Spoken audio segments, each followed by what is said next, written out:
Yeah, this just seems like it'd be a really nasty combination. It's not good. Haps and Monster.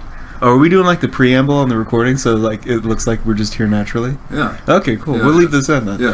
All right, guys. This is the Bullshit Buddies coming back at you from Dubai this time, and it's it's a little bit hot out here, but A little windy. it's a little windy. It's pretty though, right? Mm-hmm. Yes. So, what do we talk about today? Well, kind of centered around the themes of political correctness, policing what people are and are not allowed to say, and then an acceptance of giving up, not of acceptance of failure, but just being okay with giving up on things. We are looking at a NPR piece. It's from This American Life with Ira Glass. He is primarily interviewing Wendy West, who is a journalist who writes. Isn't it Lindsay? I think it's Lindsay. Did I say Wendy? Yeah. Oh. Lindsay West. Lindsay West, excuse me. Who writes a lot about issues of being overweight and what that's like for everyone. And I recently heard this being played on NPR, and the rage was palpable. I was just death gripping my steering wheel, and I got back home and had to listen to the rest of it, and it's a little stress-inducing. Just to exemplify that, or really paint a better picture, he texted me, "Hey, dude, you have to listen to this." We started talking for maybe a minute through text, and he goes, "I'm too angry to talk right now." So we'll try not to be quite as enraged about this. We both listened through it a couple times and kind of made our peace with it. But why don't you kick it on, and we'll let the listeners decide. How old were you when you first came out? It's weird to say it like that. I know. I can't really talk about it. Yeah, why is that weird? It does seem weird to me, because too. it feels. Okay, here's something that I just heard about, though. I guess it's been out there for a little while now. Usually use that term. It's the idea that fat people would come out to their friends and family as fat. The difference is that Like, they would decide, okay, today's the day. I'm going to say it out loud to people. I'm fat. I heard about this from Wendy West. She's a writer who's been on our program before. Maybe you remember her story about confronting an internet troll. Coming out as... just real quick, she wrote a story about confronting an internet troll. Is that... how do you write a piece like that? Oh, actually, after listening to this the first time, I did go and look through a lot of her writing, because I actually hadn't heard about her prior to this, and her... oh my gosh, she just has an interesting list of things that she's written about. I mean, there was one whole piece where she was just talking about airline travel, and it was basically just describing how she was throwing tantrums at other airline passengers. Like, she literally had a whole paragraph about how she was, like, passive-aggressively kicking somebody's seat and, like, hip-checking him and knocking him. Literally just throwing a tantrum on a plane because... If you have the time, just go and look at some of her writings. It's Yeah, I haven't seen any of that shit. just as impressive as this one, we'll say that. All right. Well, now we know what we're dealing with. Fat is a strange idea because, of course, people can see if you're fat. Like, it's no secret. It's not like when you come out as gay or transgender, nobody says to you, dude, I can't believe you're fat. And Lindy says it was obvious how big she was. But I always felt like if I didn't mention it, that maybe people wouldn't notice. Or it could just be this sort of polite secret, like open secret that we didn't address because it felt so shameful.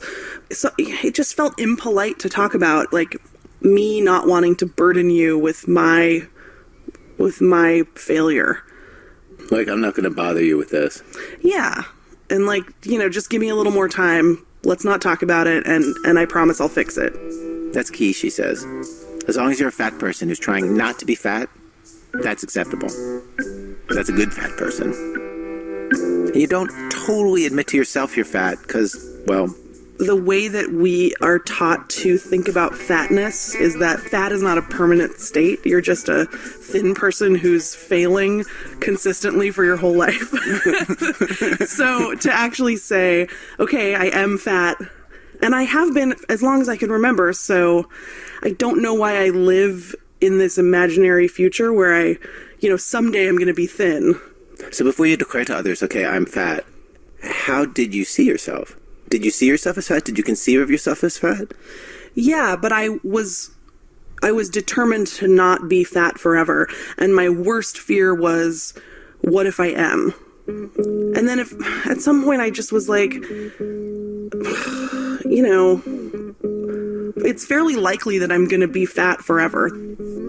So why am I putting off figuring out how to live with that? You know, I should, rather than spending all my time counting almonds, why not try to figure out how to be happy now? Well, I do want Lindsay to be happy. But, I mean, imaginary future. She was talking about an imaginary future where she might somehow, someday get fit. And that she has completely given up on that and accepted that. Yeah. And, I mean, in one sense, that's fine. Because if that's how you want to be happy, I guess, sure, fine. But it is an objectively unhealthy way to live. Yeah, no, there's definitely people that are happy fat people. I mean, somebody, I can't remember if it was a comedian or somebody that told me. A stereotype is supposed to be jolly? It's just like, I know what I'm doing is unhealthy, but I'm just happier, like, eating, and I love food, so that makes me happy, So it's like, all right, on one end, that's fine, and he's acknowledging that it is an unhealthy lifestyle. But the problem with the fat acceptance movement is the defeatist mentality. It's just like, oh, there's no way I could do this, so fuck it, let's just let's settle for what, that's not a healthy mindset to have.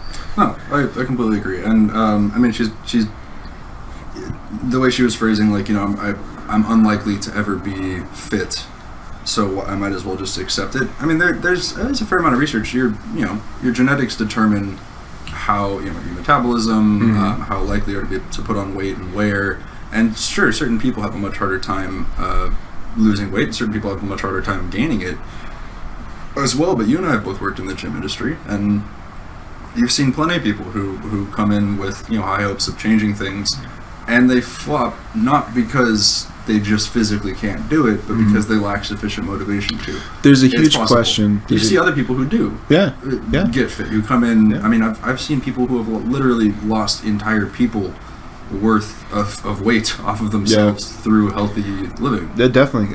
There's a huge question of really self-discipline is what it comes down to, I think. Like I said, we both work in the gym industry. There was a guy when I first started working there who, for one of the local sports teams where we're at, he was one of their fitness coaches, not the head coach, but just kind of ran the players through their paces. And he had put on a lot of weight, and he tried to lose it, and he was unsuccessful. So he was very knowledgeable in how to get other people to lose weight and to be fit, but he himself didn't have the discipline to do it. And there's other people that have sat around eating cookies, cakes, and pies their whole lives, and they come in, they're like, that's it, I'm done, and they lose it. So it's just self-discipline and being able to kind of push yourself through it, which is why if you just accept that, I'm just going to be fat for the rest of my life, it's not, I mean, it's motivation, but it's also just you don't have discipline to try, and that's not going to carry forward in your life. You're not going to be a successful person with that mentality. Well, as you said, the defeatism of it too. Treating it like it's an impossible goal is not true. That's not accurate. Yeah. I mean, you can say I lack the discipline to reach this attainable goal, but that's not the way that she's structuring things. The imaginary future. I might as well accept the fact that I'm going to be fat forever. Right. That's not somebody who's saying, I could fix this if I wanted to. I'm just choosing not to. That's someone who's saying I can't ever get there, and that's the total difference between just being lazy and being I'm all right with that, and trying to kind of warp reality to fit your lazy preferences. Right. And not that we're psychologists or anything, but I think armchair psychologists that we are. It's the words and how she chooses to express it is pretty indicative of an all or nothing mentality. This is probably a person who goes for it, all it becomes an obsession, and then they flop because she's talking about I don't want to spend the rest of my life counting almonds. You don't need to do that. It is a gradual change, and it will come off gradually. It's I don't think anyone ever got fat just eating almonds. I don't think you have to. I don't think 10 or 15 almonds is the dividing line between you don't really need to. An individual and a 150 pound. that's. I mean, it's just that. And she seems impulsive, is what I'm saying. She's like the impulsive mentality of, I'm going to do this. Fuck it. Well, checking passengers' seats in airplanes, for example. Well, yeah, that's pretty behavior. fucking impulsive. All right, well, let's see what other bullshit she has to say. Which means saying to everybody, let's just decide together that, like most fat people, I will probably always be this way. This is who I am. Which, right now anyway, is so rare it feels like a radical act. I'm fat. It's so weird to actually hear you say I'm fat. I actually, as you say it, I realize I don't think I've ever actually heard somebody just say those words, except in a much smaller context, like, somebody puts on a dress and it's like, oh, I'm fat. Like, but they don't mean like, this is who I am. Yeah, and it's usually thin people who say that. Yeah. Yeah. I think when you really listen, When you come out as gay, most people accept it because they know you can't do anything about that. That's who you are. You can't change it.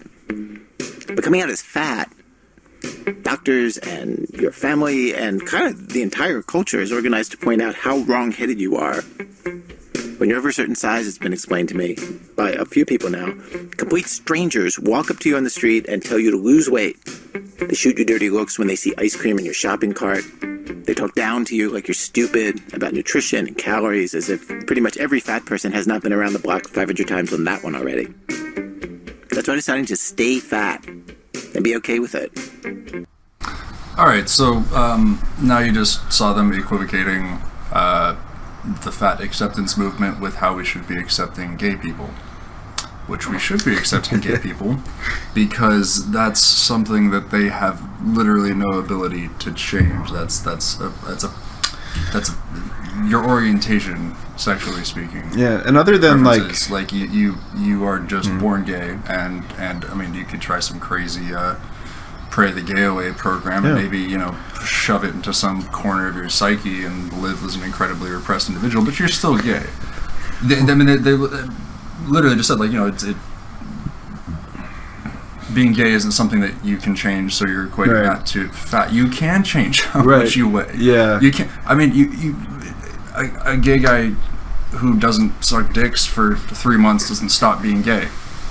A fat person who stops eating at McDonald's for 3 months is gonna lose weight. Yeah. They're going even a couple pounds. Yeah, that's or even just buy one Big Mac instead of two. I mean, it's demonstrably something that you can change as opposed to your sexual orientation, and I don't know, equivocating in that way. Yeah, just really rubs me the it's a wrong way. false dichotomy. Yes, it's false. I like equivocation. It's false equivocation. And I mean, also, just there's really not health negatives to being gay, other than maybe some prolapse and anal fissures.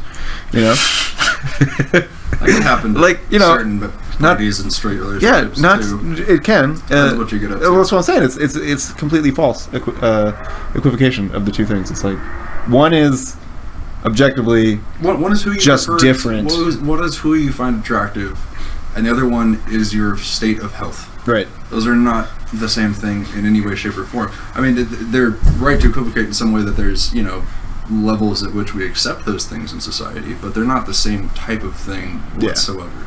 And the idea that, I don't know. Yeah, it is just mind-boggling how somebody could be this stupid to put something on like this. And I'm sorry too. Just in terms of oppression faced, I don't think I've ever seen any movement saying fat people shouldn't marry. Oh, they go into that though. They talk about that in this. Yeah, but it's really she fucking bends it so far out of proportion. Save that thought for later. Okay, we're gonna talk. Just in terms of comparable oppression, sorry, fat people don't get to claim the same. Yeah, areas homosexual. Here's the thing: are alcoholics oppressed? Oppressed because they're stigmatized, they're looked down on. But the thing is, it's a choice to put that in your body continuously. I think the difference is that it's something that you can change as opposed to something that you can't change. Well, yeah, I mean you need to eat. I mean, I mean, not to get too sorry, but they bring up race too later and kind of equivocate race to being overweight. Yeah, the they same do. struggles and the same goals. And the main difference there is that a black guy can't stop being black. A gay guy can't stop being gay. A fat person can choose to continue to be fat or not. And they've said, they just mentioned the whole, people will stop you on the street and give you diet advice. And so we actually started talking about this because, you're in the business of trying to lose a few pounds. Yeah, no, But you've been bigger. Well, so here's the thing. Let me establish my credentials. Has anybody ever stopped you on the street? Has a random stranger stopped you on the street and started lecturing you about health advice? I mean, you work at a gym, so you've had a few people.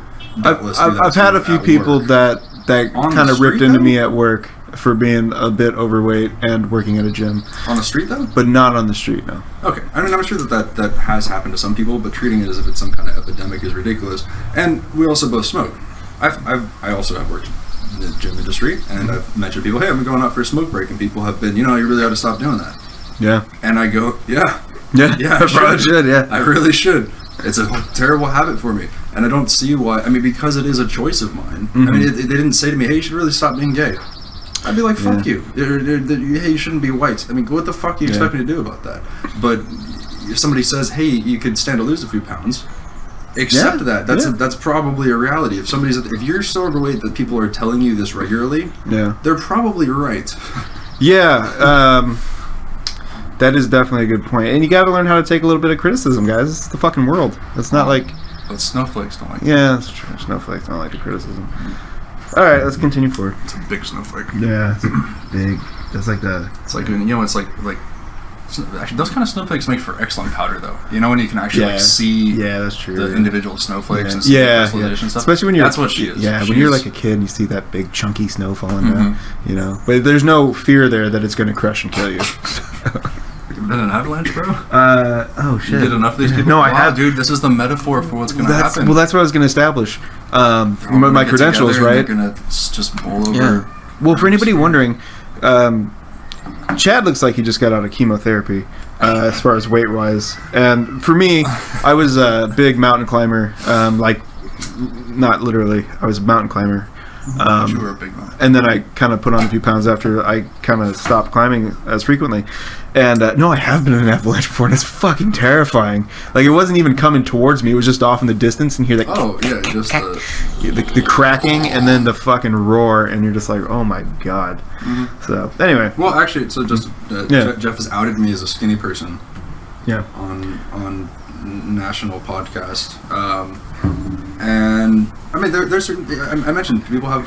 I have a hard time putting on weight. I'm trying to kind of bulk up, and I'm trying to hit at least over 3,000 calories a day. Sometimes go as much as 5,000. I try to hit 100 grams of protein. I've had some people tell me that's a little excessive, but I'm not really gaining weight at any kind of swift pace. So I mean, I understand that there are certain struggles associated with things. That said, I've seen progress. Yeah. I've put on pounds. Yeah. I've gotten more muscle definition through the act of working out. If I was more disciplined in my endeavors to reach those things, as I have been at certain points, I hit a particularly good few months or something like that, I can see the difference. And overnight, I didn't become some jacked personal trainer like the guys that I see all the time at work. That's not going to happen overnight. And with these fat people, I mean, this, I tried so hard. It's like, no, how long did you really try for it? How long did you really stick to the diet for? Because these things can take years. I mean, it has taken some people years. If you don't go into certain drastic measures, it can take a while to completely reverse yourself from being an insanely skinny guy to being really jacked. Yeah. That's a lifelong process for a lot of people. True. And for a lot of people, to keep off weight is a huge thing. Sorry, to get at a healthy weight in the first place is a huge thing. And then to keep it there is a lifelong process. So people say, I've tried, I mean, I think you said, was it 500 diets or something like that? And it's like, if you tried 500 diets, you're clearly not sticking to them for very long. Yeah. I mean, because I was like big in high school, and my mom at the time, she just became a nurse, and at that time the Atkins diet was a big deal. And now the Atkins diet, I think currently is probably one of the fucking worst diets you could ever go on. Well, there's a lot of crappy fad diets. Yeah, but I mean, even with that, I lost weight because I stuck to it. Right. But the other thing is, I think people need to get away from this whole idea of fad diets. Don't focus on what the new trend is and what the front page on the health magazine is saying this month. Just try to eat healthier. If you just watch how many calories you're intaking, try to get a balanced array of vitamins in. You get the salad instead of the steak. I mean, you don't have to have some rigid diet where you specifically cut out certain things, and that didn't instantly cure me, so I got to move on to something else. And I was like, just in general, just eat healthier. I mean, I'm trying the whole thing.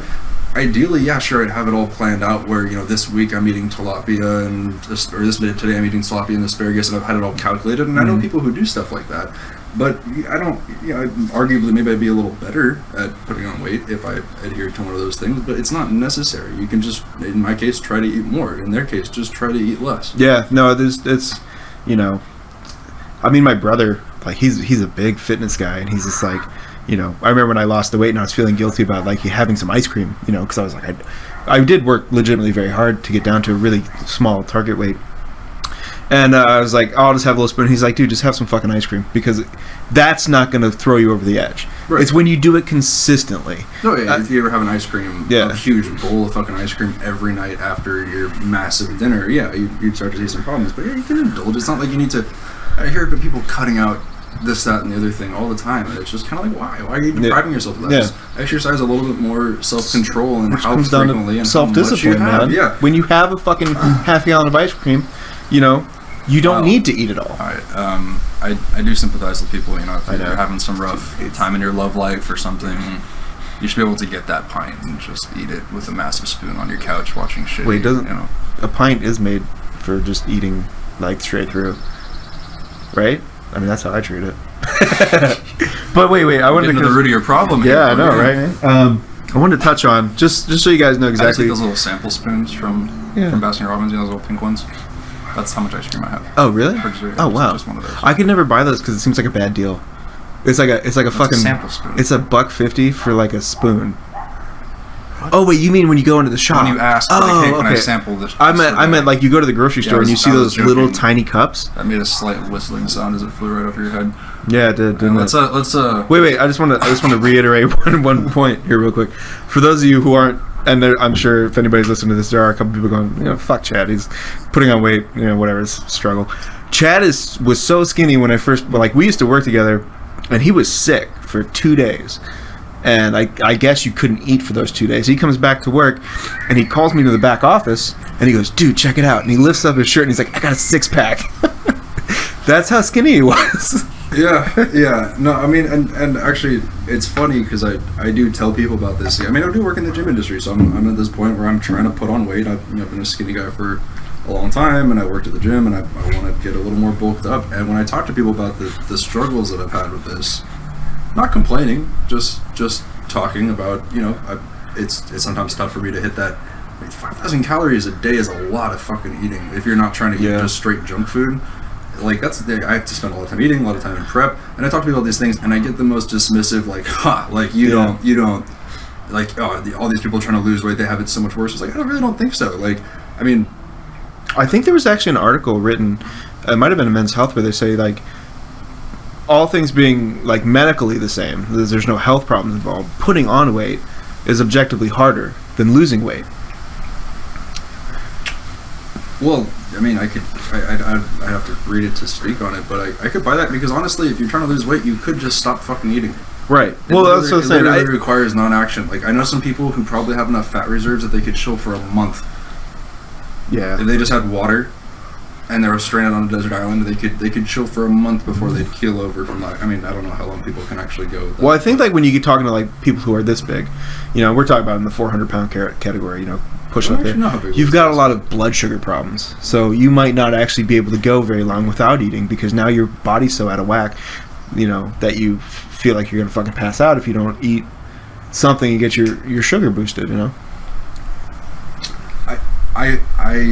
I'm sorry. I feel like if you took me and a 350-pound dude and stuck us both on a desert island with just water, I would die first. Yeah, probably would. I would almost certainly die. Unless the guy was diabetic. Because I've got right, but things being medically equal, health complications. He just has more reserves. That's what fat is. It's reserves of extra food that your body is storing away for a rainy day. Yeah. And that guy has a good solid month of it. And I get to a point I can feel my muscles atrophying if I don't eat for 24 hours. Yeah. I get to a point where I'm getting a slight burning sensation all over all of my muscles. Yeah. But it's because I'm run out of fat. I have nothing to fall back on. I also think if we were stuck on a desert island, my experience would be objectively more comfortable than yours because I would just nap.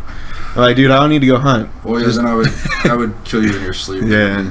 So. Well, see, died in my sleep. You're gonna die awake of starvation. All right.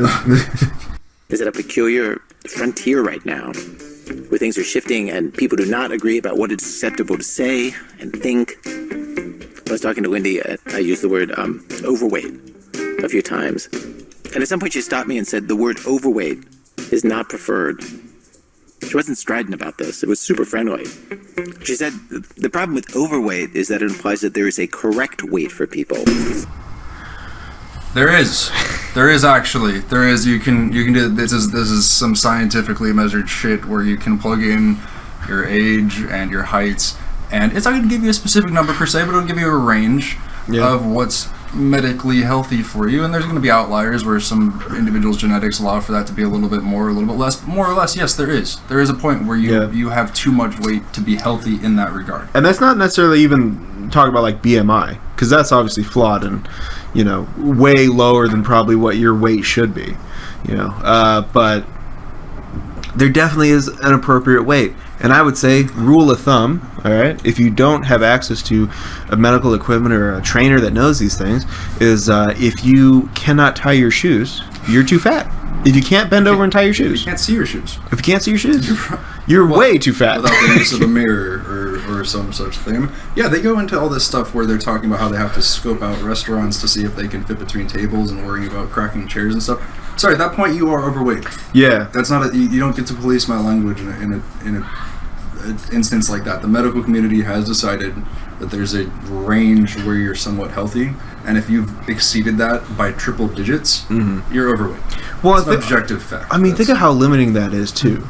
Because, I'm overweight, but it's not something I have to think about. Let's actually wait, because she's going to touch on that soon. Let's let. I just want to say, I can fit in a plane seat very comfortably and coach. And it's not a problem. Wait, sorry, I'm gonna have to counter that. Nobody fits comfortably. Well, I mean, I don't think the comfort levels between you and me are going to be very different. Actually, one thing that's funny. So I just got back from Europe and some long ass flights. Well, we both did. We were in Paris last week, remember? Oh right, silly me. Well, I was on another trip that was not for the purpose of this podcast. It was a pleasure, not business. I'll say that. And one thing that I think people actually who are a little on the heavier side, or even just normal, don't take into account about skinny guys, is I have no natural padding on my ass. Basically, think about the way that if you set your elbows down on a table, putting a fair amount of weight onto them. Yeah. Oh, yeah. The way that starts to hurt after a while. That's my ass. At almost at all times. Yeah. You notice I'm actually sitting on two pads right now because I lack enough meat in my ass to the point where it gets numb and then it gets very painful. Yeah, and that's like that bone pain. It feels like it's shooting straight up into my spine and into my hips. And I can sometimes see where, if I had a little bit more booty, I mean, even if it was a little overweight booty, I'd be at least more comfortable sitting around certain places. So, I mean, she talks about airline travel too. She has a whole article. Everybody's got struggles. Exactly. But you notice how I guess I am on the podcast talking about it, but we're not. I didn't publish a book telling people not to tell me that I'm too skinny because my ass hurts on airplanes. This is just a topic we're covering this week. This isn't our life mission. To fucking talk about Chad's ass on an airplane, I mean, we could. Right, shit, we could probably make some money at that, though. That's how radical this is. It's saying that no weight is better than any other weight, which, given the health risks associated with greater weight, that Lindy acknowledges.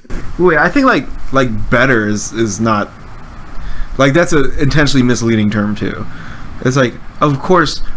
Number-wise, no weight is better than another weight, and personally-wise, yes, no weight is better than another weight. But the point is, we're not talking about what's better. It's like which one is actually healthier. And which one's not. Yeah. It's just... the way they're framing it's definitely kind of a disingenuous... who are you to be saying this number is a better number than the other number? Yeah. It's like, well, if you're literally all of your organs are encased in 2 inches of fat, subjectively bad for you. And I know what we said was essentially the same thing that he said, but I think it can't be underrated the word choice you use to frame your argument and it's something that I've been noticing a lot of being a writer and just kind of like cruising around different podcasts and different vlogs and blogs and all this shit is it's pretty disingenuous the phrasing they use a lot of time. Yeah. And actually one thing that really bothers me is I actually really like Ira. She's just got that perfect He's very relaxing. He's for National Public Radio. Yeah. He's got like the perfect No, voice for it. he's got the I fucking feel like he's had snooze, some amazing stuff on the air, but his lack of challenging. I think he makes like maybe 2 counterpoints and then quickly concedes them in this, and it just bothers the fuck out of me because it's just like, dude, you're not doing your job on this one. Well, maybe he feels that his job is just to be a sounding board for other viewpoints, and you know, if that's what he's doing, that's I've listened that's to enough fine. of his material though, Yeah. and he's letting her walk all over him. No, okay. Then again, I kind of picture Ira as a little guy, little guy, yeah. with glasses. And I haven't actually seen. That's a totally baseless assumption. But, I wonder what he does look like. I'm thinking like I'm just saying, little guy, in glasses. my mind, I'm picturing that it would be easy for Lindsay to blonde hair, walk all over like him. blonde hair. I'm just seeing more kind of long, professor-ish tweed. Oh yeah, well he definitely pulls off that fucking mentality of like, I wanted to be a professor but I couldn't get my PhD. They can be hard to get your head around. And we're doing the show today because I read the book that Lindy just published about this. And it made me see this whole thing differently. And so what we're going to do today is we're going to present some excerpts from her book. Her book's called Shrill. And we're going to hear from some people who definitely do not feel the same way that Lindy does about all this. From WBEZ Chicago, it's This American Life. I'm Ira Glass. Stay with us. Stay with us. That was just the fucking intro. Oh. Damn. It's gonna be a long one, folks. Yep.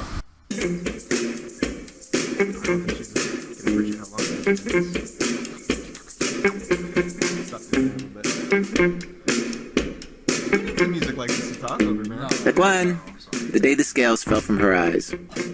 So Lindy West is very much a fat person with a before picture and an after picture. Though in both pictures she's fat. In the after picture she is outspoken and happy.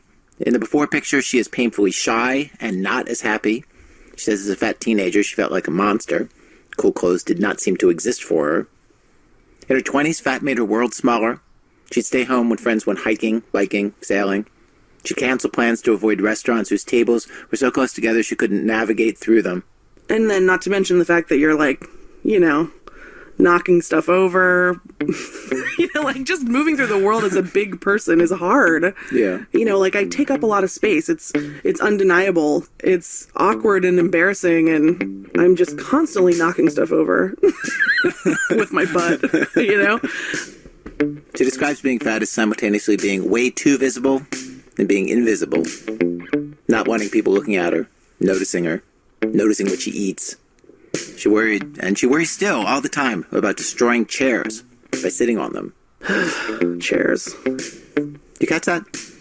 Till this interview, it never occurred to me that a human being could sigh that way over chairs. All right, so I actually did a little bit of research on this. How much do you weigh, man? About 260. Okay. Yeah. So, standard computer chair holds, between 300 and 800 pounds? Yep. Yeah. I've never broke a chair in my life, guys.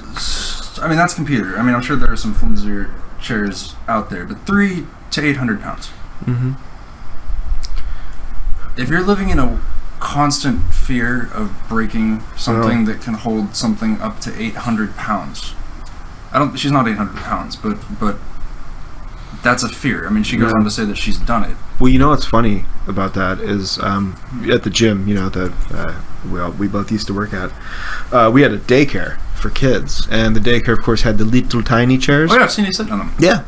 Well, not me, dude. The people that work back there. Remember the two that work back there? They were like 350 pounds, probably around there, God. and they sat on them and they didn't break. So how much? And these are little kid chairs. It's like, it just didn't seem like one of those chairs was big enough to even handle one ass cheek. Yeah, but I've seen them sit in them. I know, I have too. And they didn't creak or anything. So we're talking about a chair that was made for children that a 350-pound woman can sit in and not break. So well, the thing is, I'm looking at those ranges too, and I always feel like when you see like an elevator and it says, you know, elevator can hold 1,000 pounds.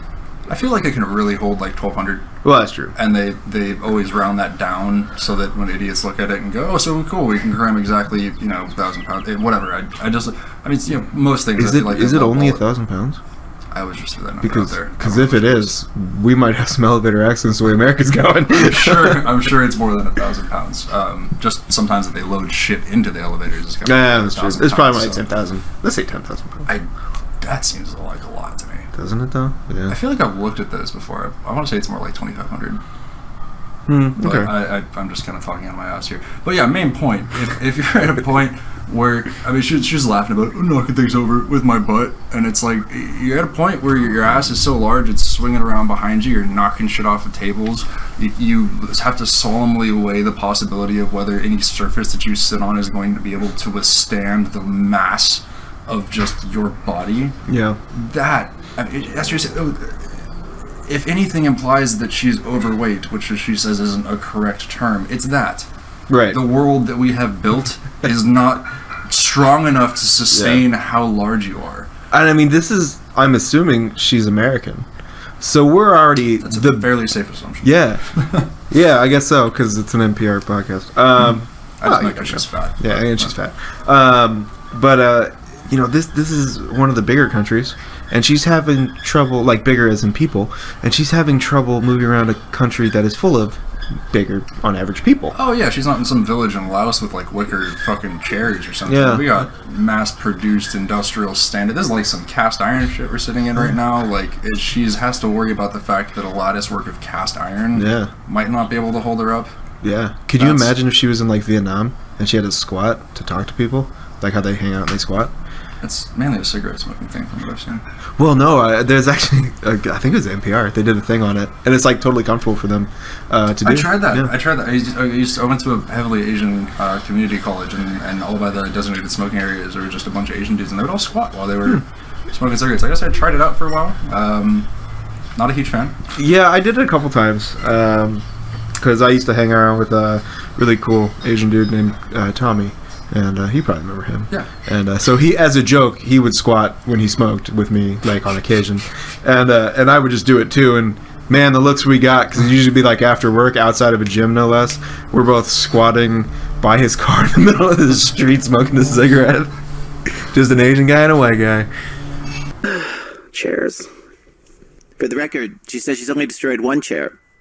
It was at a friend's comedy show. In a packed, sold-out theater, and I'm sitting on the stage, and then, of course, the chair made a horrible, loud cracking noise, like, 5 minutes into the show, and then I sort of, like... You know, and I was already on high alert for the chair, so I managed to sort of leap into a crouch. As if trained for it. Exactly. It was like Mission Impossible. And because breaking a chair is a combination of so many horrible things. It's like confirmation that you are giant, that, you know, furniture cannot withstand you. So it's like falling down, making a scene. You're on stage so people can see you. Yeah, I'm sure people in the audience. I mean, well, a guy came running out with a chair. Like, of course. And then, like, then how do you go about the, like, okay, nothing to look at here, nothing, how do you do that?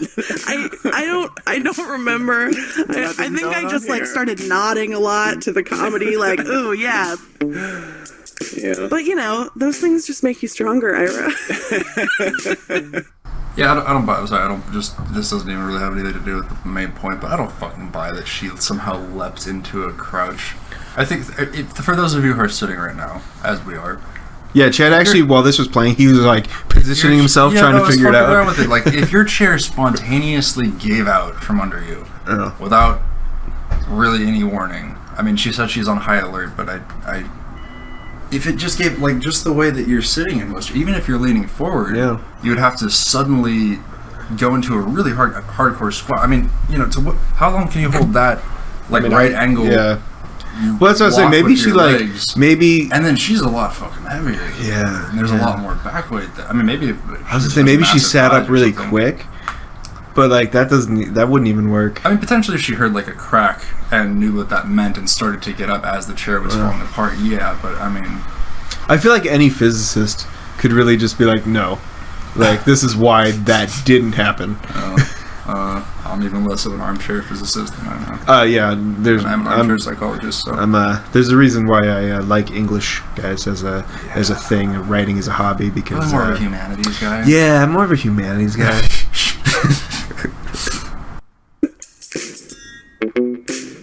In fact, the question she's asked most often these days is, where do you get your confidence? Which she notes is kind of a messed up question, because the subtext is, if I look like you, I definitely throw myself into the sea. Wait, real quick. I'm actually looking at a picture of Lindsay West right now. It's pretty apparent. Lindy, sorry, we were both wrong. It's actually Lindy West. Dude, it sounds like he's saying Lindsay. It does, but it says right here Lindy, unless that's a misprint. It's pretty apparent. I think I even looked it up actually. And yeah. Wow. Yeah. Autocorrect is one hell of a thing. Yeah, really. I don't have to know how to spell a fucking word anymore. Nice. Well, a name's not a word. Well, but like I probably typed in Lindsay West. Oh, and it was like, oh no, you mean it's Google. idiot? It's Google. You know, it's like, come dude, on. We know everything. It's amazing. Anyway, he's saying like, where did she get her confidence from? And it'll become more apparent as she keeps talking. Jesus Christ. Yeah. That was worse than I thought. I actually pictured her as being one of the... We'll throw a picture up for you guys so you can see. Was that one of her eating ice cream? Like, just messily? She had like a bunch of blue shit on her face. Yeah, so there's a picture of her enjoying some kind of highly dyed blue big gulp deal. Let me see that again. So her tongue was all fucked up. The picture next to that is her with a massive cheeseburger and an ice cream sundae looking kind of deal. Mm-hmm. And then there's another one of her a little further down holding up a large bag, you know, the party, not like fun size, like the party size thing of M&Ms. Yeah, she's big. Well, one, I want to say it's pretty clear when you hear her talk. She really doesn't have confidence, but also looking at the pictures now, this is kind of like, you know how you have like Instagram models and shit that they have like their thing, like my thing is I take pictures of myself looking good after the gym or something like that. Her thing seems to be I take pictures of myself eating or just being fat. Like that's her thing. You know, it's her identity. So maybe that's why she's having some trauma about being skinny, is because she has tied her identity to her habit, which is about the worst thing you can do as a person. That'd be like a smoker, and it does happen. I actually fell into a little bit where I would smoke in times of stress. I would smoke, you know, when anything that happened that was a major event, good, bad, I'd be like, time for a cigarette, you know. And I've just kind of got past that.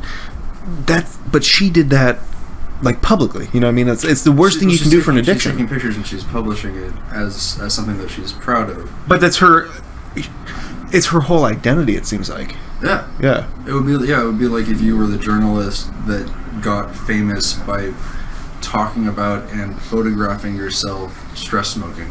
Yeah. Which they did in the 50s. I thought that's an age of journalism that sadly passed, because you can really empathize with a guy sitting in front of a camera going, Jesus Christ, oh God. Well, but he was World War going on. Well, but he was reporting on something like, yeah, he had to get on to the. I mean, smoking was more socially acceptable, and he had to get on to the fucking camera and tell the nation that we just lost X number of people or whatever the fuck. I feel like the guy's entitled to a stress smoke, but he's not talking about stress smoking. Right. Yeah. No. Yeah. He's not sitting there going, I just smoke when I'm stressed, and there's nothing wrong with that, and we should be accepting me as a, you know, I want people to refer to me as a smoker. I'm a smoking journalist, guys. That's my shtick. There's not an unhealthy amount of smoking. That's just a myth. Yeah. Well, they did do that a little bit in like the 40s and 50s, where they're like, it's not unhealthy. Okay, yeah. So massive, lobbyists were shoveling money at stuff, trying to, you know, kill research on the subject and all that stuff, but we know better. We also happen to know that obesity is a problem, and that's also like very not accepted anymore. Like it's really like no smoking. No, just like that like misinformation type thing where you throw a bunch of money at it and you get a bunch of people to say, yeah, smoking's fine. There's a reason why that's not around anymore. No, that still happens. Lobbyist groups, man. No. I mean, like people getting on TV, getting on air, and going, "Smoking is good for you. Doctor recommended cigarettes," and because it was so obviously bad for you.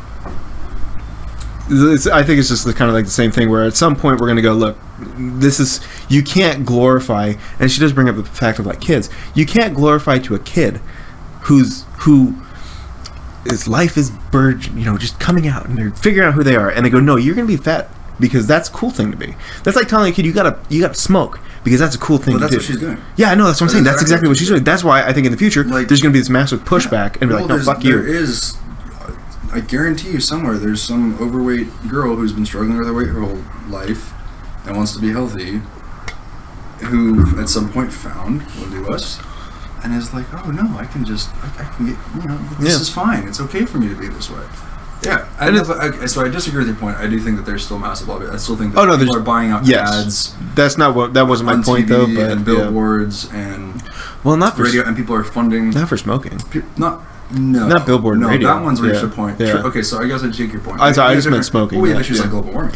Yeah, that's a big fucker. Yeah, where there are massive lobbyists putting in a lot of stuff to fuck with research on it, to get public officials or news organizations to report that it's not a thing, right? Or that humans aren't having as big of an impact on it. So I mean, I guess that's our fight today. But yeah, it's been accepted. Yeah, I feel honestly like until this whole fat body acceptance movement thing, I feel like it was pretty well accepted. I mean, I remember.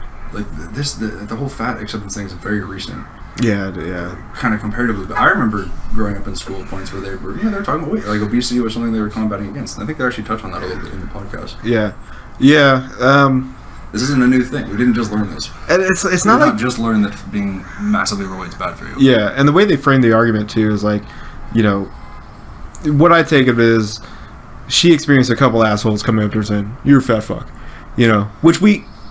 I mean, yeah, everyone that happens. Everyone does. Well, and actually, in any realm of life, you're going to have that. And sorry, do you know how many mothers of like my friends and shit, I've walked into their house and they've ran up to me, "Chad, you're so skinny, you need to eat." Sure. Let me feed you. People come to me and say, Chad, you need to eat more. They come sit down and they try to force feed me. I mean, and I was just talking to you earlier today. I just was standing on a street corner waiting for my buddy, and in the space of like 2 minutes, had 3 different people shout shit about me being gay. Is that directly related to like? Or is that more like how you dress? No, I think that's just something that dudes scream at each other. Yeah, I think so. I don't even think like I love the word faggot, and when I use faggot, I don't. Gay to me means gay. Homosexual means gay. I don't associate faggot with like. Yeah. To me, it's more just douche. Like that's. I mean, it's a dying argument because everybody said, "No, you can't say faggot because of the connotation." I understand the connotation, and I agree that there's. It's a satisfying word. It's a satisfying word. Words that just roll off the tongue well. Yeah. Cunt, twat, faggot. Not so much. Cunt's amazing though. Cunt's great. Fuck is also incredibly like if you do the European cunt, that's the best one. I like the hard cunt. Yeah. I don't know. I mean, it's a satisfying word to say. And there's sometimes when a guy's being an asshole, he's a fucking cunt. Yeah. I don't actually think he's a vagina. Yeah. That's not what I'm, and it's not like I'm not even in my brain associating. Oh, I'm calling him a word to refer to women because women are weak and inferior to men, and that's why I dislike him. Yeah. It's like no, I don't analyze it to that point. I think they do. The people who get offended by the use of these words do. Well, not to go too far off topic though, but tell me this, because like anytime, obviously you say, well, I can say faggot, I can say cunt. People their trump card, right? The one they're gonna pull is like can't really use that term anymore. Well, okay. The thing they're gonna say is it's like the word nigger, right? And I don't think anybody's arguing that. Yeah, you really that's a word that. No, I don't want to say you shouldn't say a word, but fuck, man, you really shouldn't. Like. It comes down to like intent. No, I think you should in context. So here's my whole take on. I feel like if a news reporter is covering a story in which some racist KKK dude, and I actually don't think this is even off topic. This is talking about the policing of language. This is exactly what. Yeah, that's true. Yeah, that's how we got here. And she's covering a story about some racist KKK guy who shouted obscenities at a black guy in a subway station or some shit. If she wants to say he shouted nigger at him. Yeah. She should say he that was the word that was said. Right. It is just really I dislike it when they say the N word. Yeah. And it's just like, and then I have to mentally in my head go, oh, what she's trying to say is nigger. That's the word that he said. Was that the Louis C.K. thing? I think that was him. Yeah. I mean, I've actually heard several people talk about this, but I mean, like, there's a world of difference between a news reporter saying a man said nigger to another man, and that person who's using it as a slur to try to, hurt or wound someone, or I mean, what the word relates to. I mean, kind of systematic slavery that existed I think the problem is too, and this was why we're seeing this SJW thing and this fat acceptance thing, it all ties to the thing that if you can't as an adult relay information and realize that some of that information is going to have some language in it you might not care for, going back to the news anchor thing, that's part of being an adult. Like, it's like the N-word sounds inherently childish. That's like when you're a kid and somebody says shit. And they go, he said the S word. Oh my god. Yeah, no, it sounds like adults being children. Which I heard some other. This is also from some comedy skit. And we're just gonna relay comedy that we've heard. Sure, yeah, that sounds good. Hey, comedy's philosophy as far as I'm concerned. About getting frustrated at I think it was like an airport or something, and saying like, are you telling me my fucking flight's delayed? And she acts like she's the first adult in the world who's never heard a bad word. Oh, yeah. And it's like, and she just flipped, please sir, don't swear at me. And it's like, no, I was saying the fucking flight. Yeah, it's you're getting offended by the word itself, and I find different words to be offensive in different measures. Sure. I have a heavily Catholic side of my family, and I've cooked meals for them before, and they've wanted to thank God, and they want to say grace over. I don't believe in God. I think he's a horrible aberration, and I have these people in my home over food that I purchased and spent however many hours cooking. How about thank me? And they want to. I mean, they'll say thanks, and they're not complete assholes. But I mean, the fact that they're offering up my money and hard work and hospitality to God offends me. I would never dream of calling them out on it. I understand that that's just different. I mean, that's something that I personally find offensive, but I understand I'm in a relatively small minority. Right. And even if there was a large group of people who said I'm offended by the term God bless you, when somebody says God bless me, it's like, dude, if your God exists, he's sending me to be tortured for an eternity. For sure. Yeah, I'm going to hell. So what you're saying is, I believe in a God who's going to torture you forever. That's what they're saying. They don't realize that, though. That's not how they frame it. What? So I don't get offended. And you do have like those stupid fucking atheists that do get offended by that. It's like, dude, shut the fuck up. And to me, they're as bad as this Lindsay person. Well, I feel like they're taking more strength in numbers, though. Although, here's the thing: that meal that you mentioned, if you cooked them salmon and they didn't thank you for that, they're a bunch of dicks. Holy shit. This guy cooks salmon like you wouldn't believe. Yeah, it's amazing. I'm more or less wasted in the kitchen. I'm an aspiring chef and I try to learn shit, but it's always off. But my grilling is spot on. Yeah. Anyways, this is now truly off topic. Let's see what else Wendy or Lindsay. Lindy has We're not going to. You fucked up her name 3 times. How far are we into this video? That's 7 minutes. Oh, Jesus Christ. We got 60 left. Fact is, though, it is a good question. How she went from somebody who never wanted to be noticed as fat, or at all, to somebody who tells her well-meaning friends that, yes, she wants them to call her fat, even though it makes them feel a little uncomfortable at first. She says it took years, involved many humiliations, things she realized. But the biggest turning point, the moment that she actually came out and said to everyone she knows that she's fat, happened as a result of a fight she got into with her boss. Or, to be more precise, the boss of her boss. She was working at a weekly newspaper, The Stranger in Seattle. She got into a fight with the paper's editorial director. His name is Dan Savage, and if you listen to our show a lot, you know him. He's been on many, many times. I've also appeared on his podcast and Vice program, which I recommend wholeheartedly, The Savage Love Cast. He's also written books. He appears on TV. Dan is friends with Lindy today and had no interest at all in coming onto the radio to revisit this fight that they had a couple years ago. Lindy writes about what happened between them in her book. I asked her to read this part of her story for us here. That's going to be the rest of this act. She says Dan was a great boss, but starting around 2004, 2005, he began writing sometimes about obesity. Okay, here's Lindy reading. My boss, Dan, was on something of an obesity epidemic kick. He wasn't alone. The rest of the nation had declared a war on obesity. They'd whipped up a host of reasons why it was right and good to hate fat people. Our repulsive, unsexy bodies, of course, the classic, but also our drain on the healthcare system, our hogging of plain armrests, our impact on the children, our pathetic inability and or monstrous refusal to swap austerity for gluttony. Oh, and our health, because they care. So the first thing that just really fucking rubs me the wrong way about that is declaring a war on a medical condition does not mean that you hate people who have that medical condition.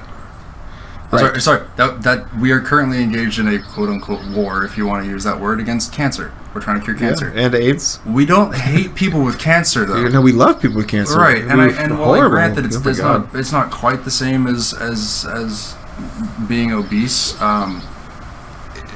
that just saying that because our educational and healthcare systems are engaged in trying to eradicate an unhealthy condition means that we're being taught to hate those people doesn't follow. Yeah, and it's At all. and like I said, you can tell she has no confidence or self-esteem because her last point, because they care, right? My health, because they care. It's like they might. Just because you don't think people actually give a fuck about you doesn't mean they don't. Even if they're people in passing. Like for instance, if I see a guy I don't know this guy, and he's sitting on the side of the road. I don't know why he's sitting on the side of the road. It seems pretty public.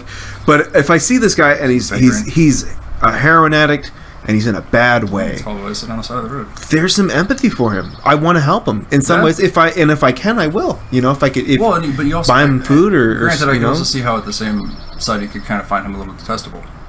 I mean, I live by a fast food chain. I pass by all the time, and occasionally I'll pop in and they're homeless dudes hanging out there all the time, and some of them, and occasionally I'll pop in and I'll buy a few dollar menu items or whatever the fuck, and I'll walk out and I'll be like, hey, here you go guys, knock yourself out. I feel sympathy for him. I want to help him. I wouldn't really want to hug the guy, particularly because he's fucking filthy. You can feel sympathy and also kind of some measure of disgust at the same time, and I'm not necessarily countering that, but I don't see how she's equivocating us wanting to eradicate an unhealthy medical condition equates to us hating those right. people. Well, and it's also like, I mean, not to sound like we're virtue signaling about what great people we are. Trust me, we're pretty average on the good scale. But what I just described is exceptionally good behavior. It's my for run sure. of the day. Yeah, I'm not out fucking doing charity work all day. Yeah, definitely not.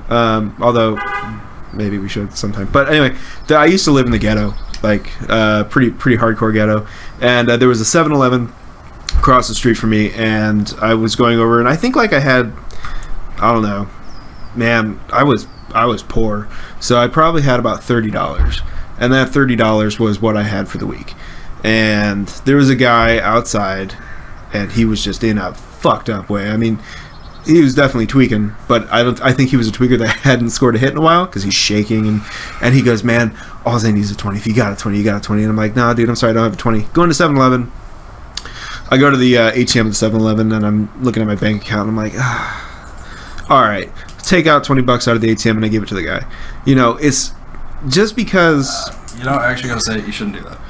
Shouldn't do it. And I was like, my reasoning was, you can get food, or you can get something else, but whatever, you're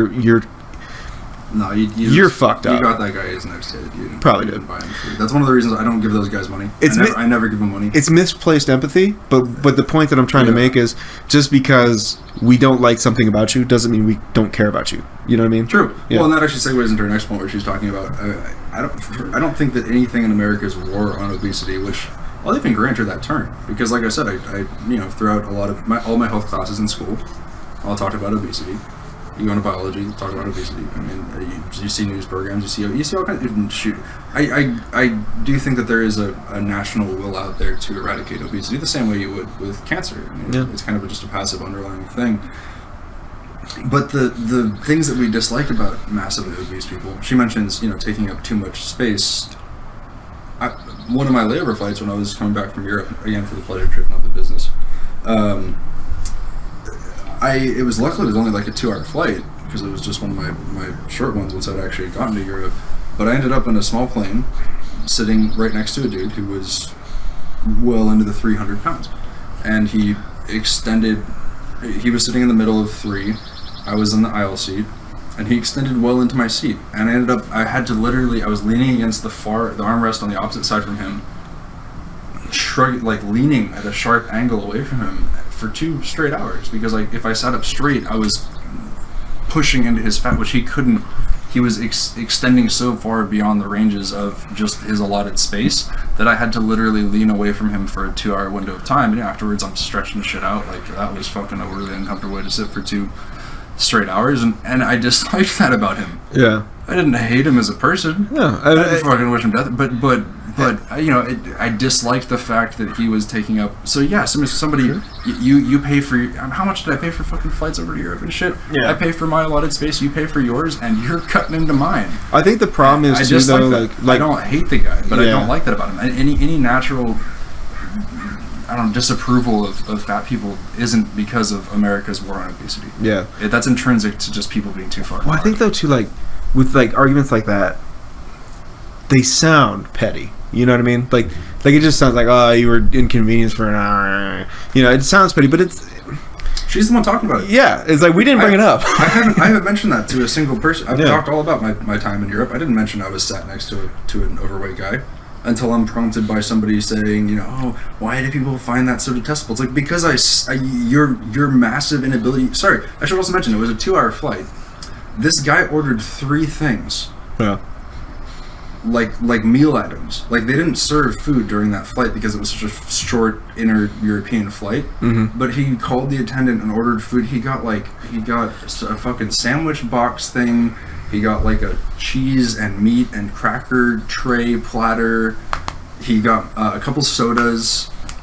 It's like, yeah, your inability to control how much in a 2-hour window. How much money does that fuck, man? Like, what's the other thing? Actually, randomly, dude. No, on that flight it wasn't too bad. I was looking at the prices; it was fairly reasonable. Like, actually, but still, he probably dropped like $30-$40, right? Like, just on food for a 2-hour flight. Probably. The drinks were a lot more overpriced. But one thing that actually, I mean, and this is just based off this last trip, of course, not including the business trips, because of course when we're doing the podcast, I'm sitting in business class. But we're not on a plane right now. But we're gonna get on a plane. The exotic locations that we shoot all of our podcasts at. Well, we're actually leaving business first. Shit, man, we got like a fucking 12-hour flight tomorrow. Anyways, but just on this past actual pleasure-based trip, no, it was weird. The food wasn't too overpriced. The airline food itself was actually pretty good. And all of my when I was on European airlines, it was reasonable.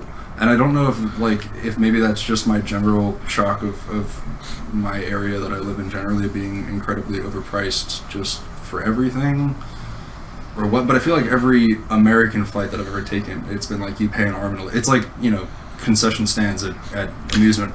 There definitely is a thing where they just charge you an arm and a leg for a water bottle. Well, also plane tickets, just in general with Europe and America, like they're literally like $20 flights from like London to France. It's like $20, get on the plane, go. Pretty damn close. Yeah. And not quite that cheap, but it's much more reasonable. Yeah. For whatever reason, they just overcharge. Like the American airlines that I took, shit food, really overpriced. The guys were stingy as fuck, always charged for the drinks. They just basically, all the European flights, they just gave us alcohol the whole time. They're basically just guys up and down the aisle the whole fucking flight. For any of the longer ones, at least, just. What do you want to drink? Beer? Okay, here you go. Yeah, on American flights, like American flight, $10, right? And then we're only coming back one more time. Asshole. Yeah. And you gotta call them, and then they're there 20 minutes later. Yeah, it was. Actually, I enjoyed my European flights a lot. But yeah, anyways, main point: this guy was taking a lot of space, and the only reason why he was doing it was because of his inability to exhibit some kind of self-control in terms of his dietary. He ate about as much as I eat I mean, even when I'm trying to hit my maximum, he ate 3 meal items in a 2-hour period of time, and washed down with a few sodas. It's like, if you really gotta eat, man, try the salad and some water, and then you wouldn't be half in my fucking seat because you're so fucking large. Well, also you're just gonna feel better because there's an armrest between your seat and his, so his fat's smashed up against the armrest. Noticing how much he was compressed, it was like he double wrapped a rubber band around his wrist. Like, it seemed like it would be uncomfortable for him to be there too. Yeah. So I mean, I'm sure it wasn't great for him, but the thing is, I'm not necessarily hating the guy. I mean, granted, I had a little sympathy for him because I do have that approach. Maybe it's more genetic on the side or something, and then I watch how the guy eats over the course of a 2-hour period of time. It's like, nobody needs that much food. Well, there's obviously the thing. You could have spaced that out, and that would have been a healthy amount of food to eat over the course of a whole day. And he had it in a 2-hour period of time on an airline. Nobody likes airline food. He's going to some other location where there's going to be better food available. And he's probably just going to keep eating at that pace. Yeah. But I still didn't hate the guy. Well, also there's just eating out of boredom too. Like, he might, he probably does eat at that pace, but that might be self-control. Yeah, exactly. I mean, and it would be like somebody who, I don't know. I mean, we're not doing great on smoking right now, but when smoking was allowed on flights, it's a 4-hour flight. I'm literally just gonna smoke cigarettes, just light one with the butt of another, over and over and over again for the course of 4 hours, and then that dude bitching 20 years later when he develops lung cancer. Yeah, it's like, well, what the fuck, like.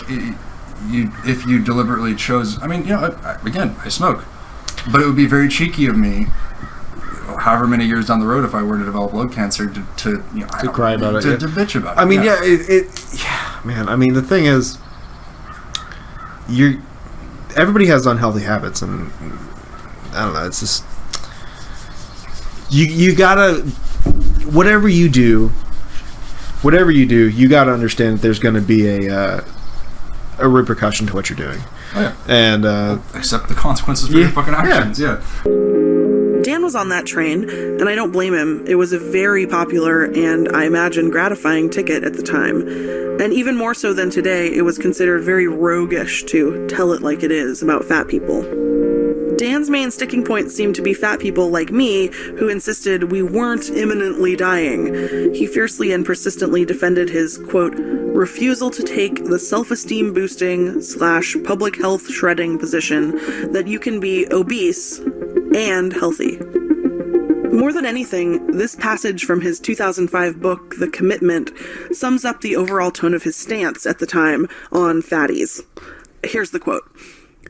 2 days later, in a water park in Sioux Falls, South Dakota, I came to a couple of realizations.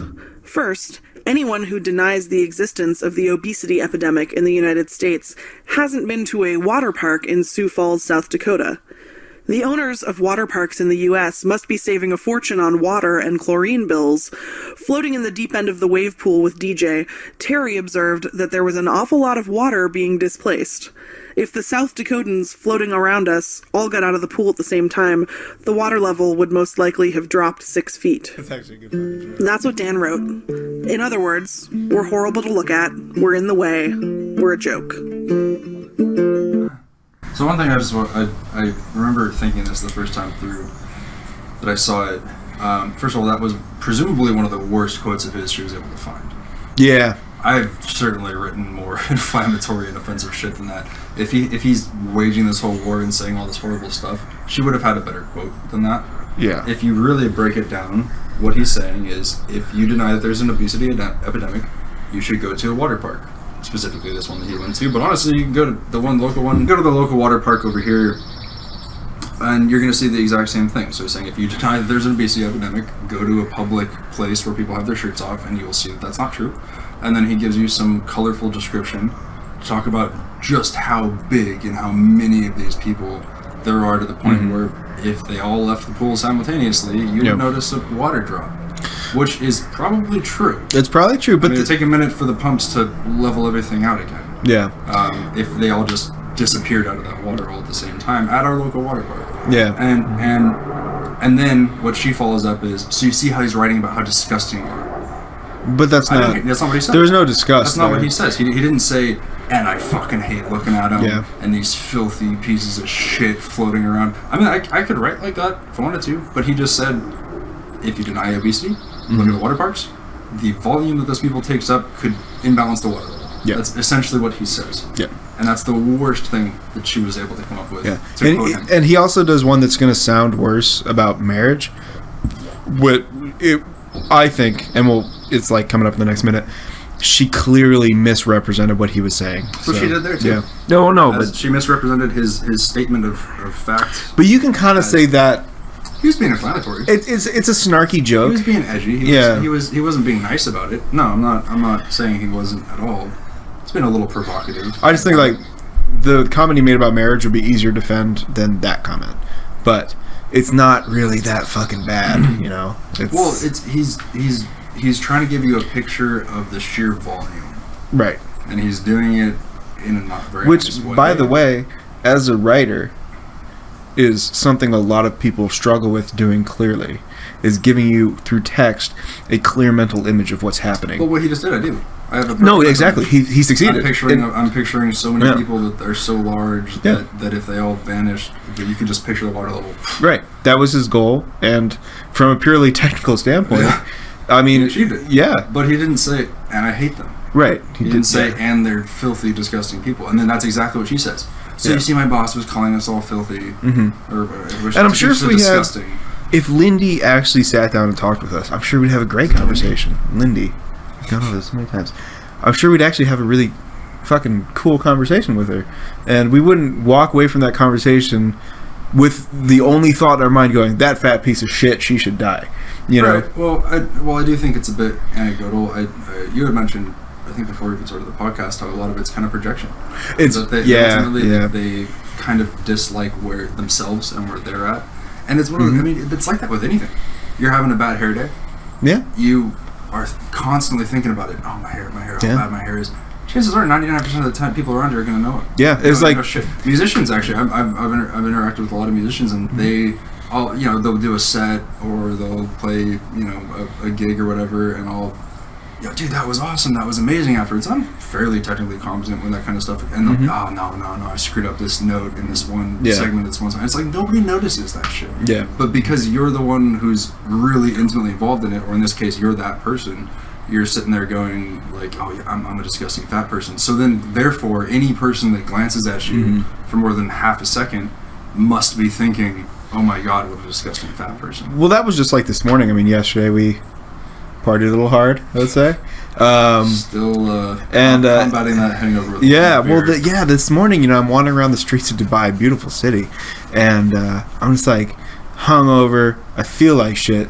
So I feel like I look like shit too. But like objectively, I probably look no better or worse than I did before. Not noticeably. Yeah. Somebody maybe really scrutinized your face. Maybe your eyes are a little more bloodshot. Yeah. Maybe I'm sweating a little more than usual. You see somebody who's really fucking like grungy looking, but yeah, for the most part, yeah. I mean, when I have a bad hair day, I'll see someone glance at me, and I'll have this little voice in the back of my head that goes like, "Oh, he thinks your hair looks fucking stupid right now."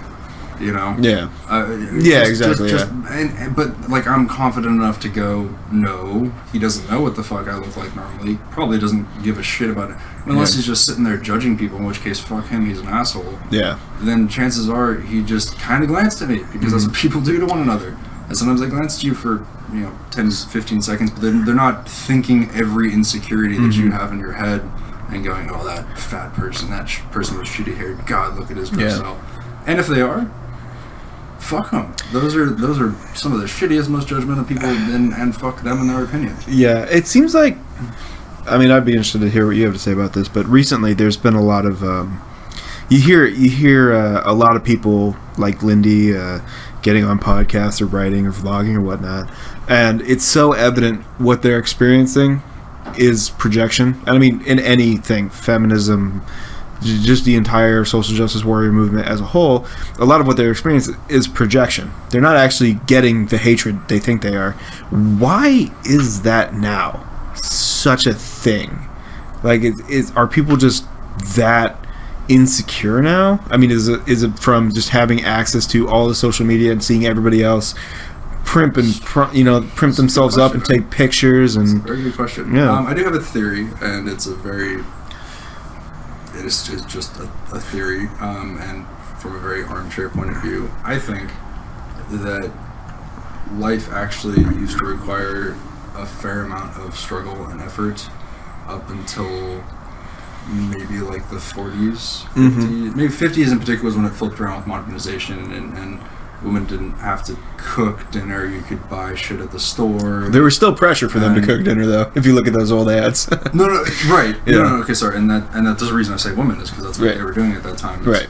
I love cooking, as we covered earlier. But yeah, then all of a sudden, the microwave comes out, and pre-made dinners, and you can whip up cakes from mixes in a box, and there's a dishwashing machine now, and this, that, and the other thing. And also around that time was when we started a lot of social movements that needed to happen. So so the young people in particular had something to occupy their time that involved getting black people on an equal par as white people through the civil rights movement, or the first and second wave feminism. Some of it started before that. 1920s, yeah. Right, it started before. But my point is that there was actually some kind of worthwhile social movement basically going on almost continuously through the last 100 years. And then life got notably easier to live in. And now we're out of that period where it's convenience for fucking everything. I can order my Starbucks in 5 seconds on an app and have it ready for me when I swing by there. Real quick aside, do you actually do that? No. Because I fucking can't stand going to Starbucks. Like, I did it once. And you go into Starbucks. But I could. You ordered it on the app, right? You go to Starbucks, and there's just coffee sitting on the counter, and you're like, oh, which one do I take? Yeah. All right, but main point though is just like convenience has exceeded a point where we're not struggling to live in any sense of the word. Most people in America, but we also don't really have any super worthwhile causes. Well, so people are kind of nitpicking now. I think we and it's do. devolved into these little tiny. Well, okay, sorry. I shouldn't say we have any. I should say for a lot of people personally. Yeah, no, well, that's what I want to say. I think you're on the right train of thought. I would say to add to that, why we, projection and all this shit is, we definitely have a lot of social causes that are very worthwhile. I mean, poverty. There's still, communities that are segregated by race. That's still a thing. But what we have now is a intense focus on the self. And so people tend to take up causes that are directly in their interest rather than being altruistic. They do it under the banner of altruism.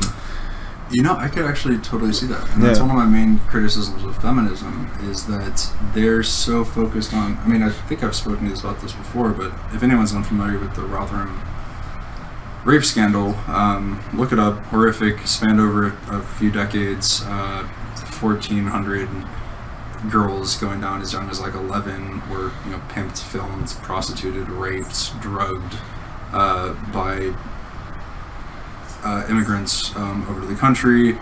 You of course have female genital mutilation, which we had that in Michigan actually. Right, but it's popping off in areas of the world just left and right, and for all the support that the job's gotten, people are forced to wear that in a lot of Muslim countries under pain of imprisonment or fines or public torture or execution.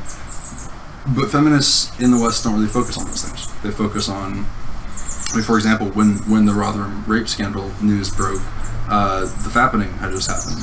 And Jennifer Lawrence in particular had pictures of her tits online. You can't... Wait, I don't know how people in the mainstream media talk about this shit without laughing, because the fappening... Yeah, that was quite the word. I mean, it's a horrible thing that happened, but goddamn, man, you just gotta giggle when you hear that shit.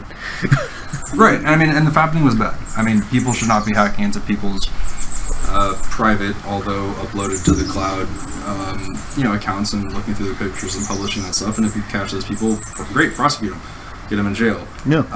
But that if you were to go on a feminist website during that period of time, you probably wouldn't see anything about Rotherham at all. And if you did, it was outnumbered 50 to 1 by all of this stuff. I mean, they're calling it a sex crime. And in the meantime, in a developed nation that we're allies with, that's a Western country, there was a scandal revealed where there were people who pimped and raped girls as young as 11 for 30-year period. And you also had they want to... Hold on, just real quick. Yeah. But they wanted to focus on the quote-unquote sex crime of a celebrity's tits being, guys jacking off to that in their basements. And while that's bad, it's I think to your point, it's just this kind of focus on the self. It's does what happened to girls in Britain really affect? Yeah, no, it doesn't. People in the United States, so I don't give a shit. And I mean, it became the one that was just absolutely mind-boggling of why this wasn't taken up as a huge social cause was around that same time it came out. I mean, it might have been a couple months later, but that American soldiers were being told to don't say anything about the allies that you're fighting with, who are, I can't remember if it's probably Afghanistan, I can't remember which where, but that literally have boys and I think maybe young girls tied to their beds in their barracks that they rape, and that the American soldiers were said, don't say anything about it because we don't want to start an international incident. These guys are our allies. And it's where was anybody during that? I mean, you saw it a couple times, and it's just why wasn't this a huge thing? Why weren't we?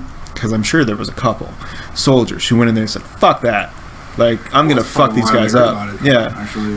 Why weren't they heroes? I mean, I mean, you got to wonder if how genuine any feminist is really being, if their purported claim is that they fight for the equality and rights of all women, and there are women somewhere in the world being held down while some dude saws away at their genitals with a rusty fucking knife. But what they want to talk about is the guy who's got his legs spread too far on the subway. Right. And it's not just feminism. That's really any social justice movement. No, I'm focusing on that for just for an example. It's one area where I've seen it where it definitely seems more like it's about me, self, look how much I'm suffering mentality, as opposed to I actually give a shit about women everywhere. About like if you're gonna claim to be a feminist, you should give a shit about women. I didn't like that Jennifer Lawrence's tits were online, but I was a lot. You disagree? No, I don't disagree. I just like.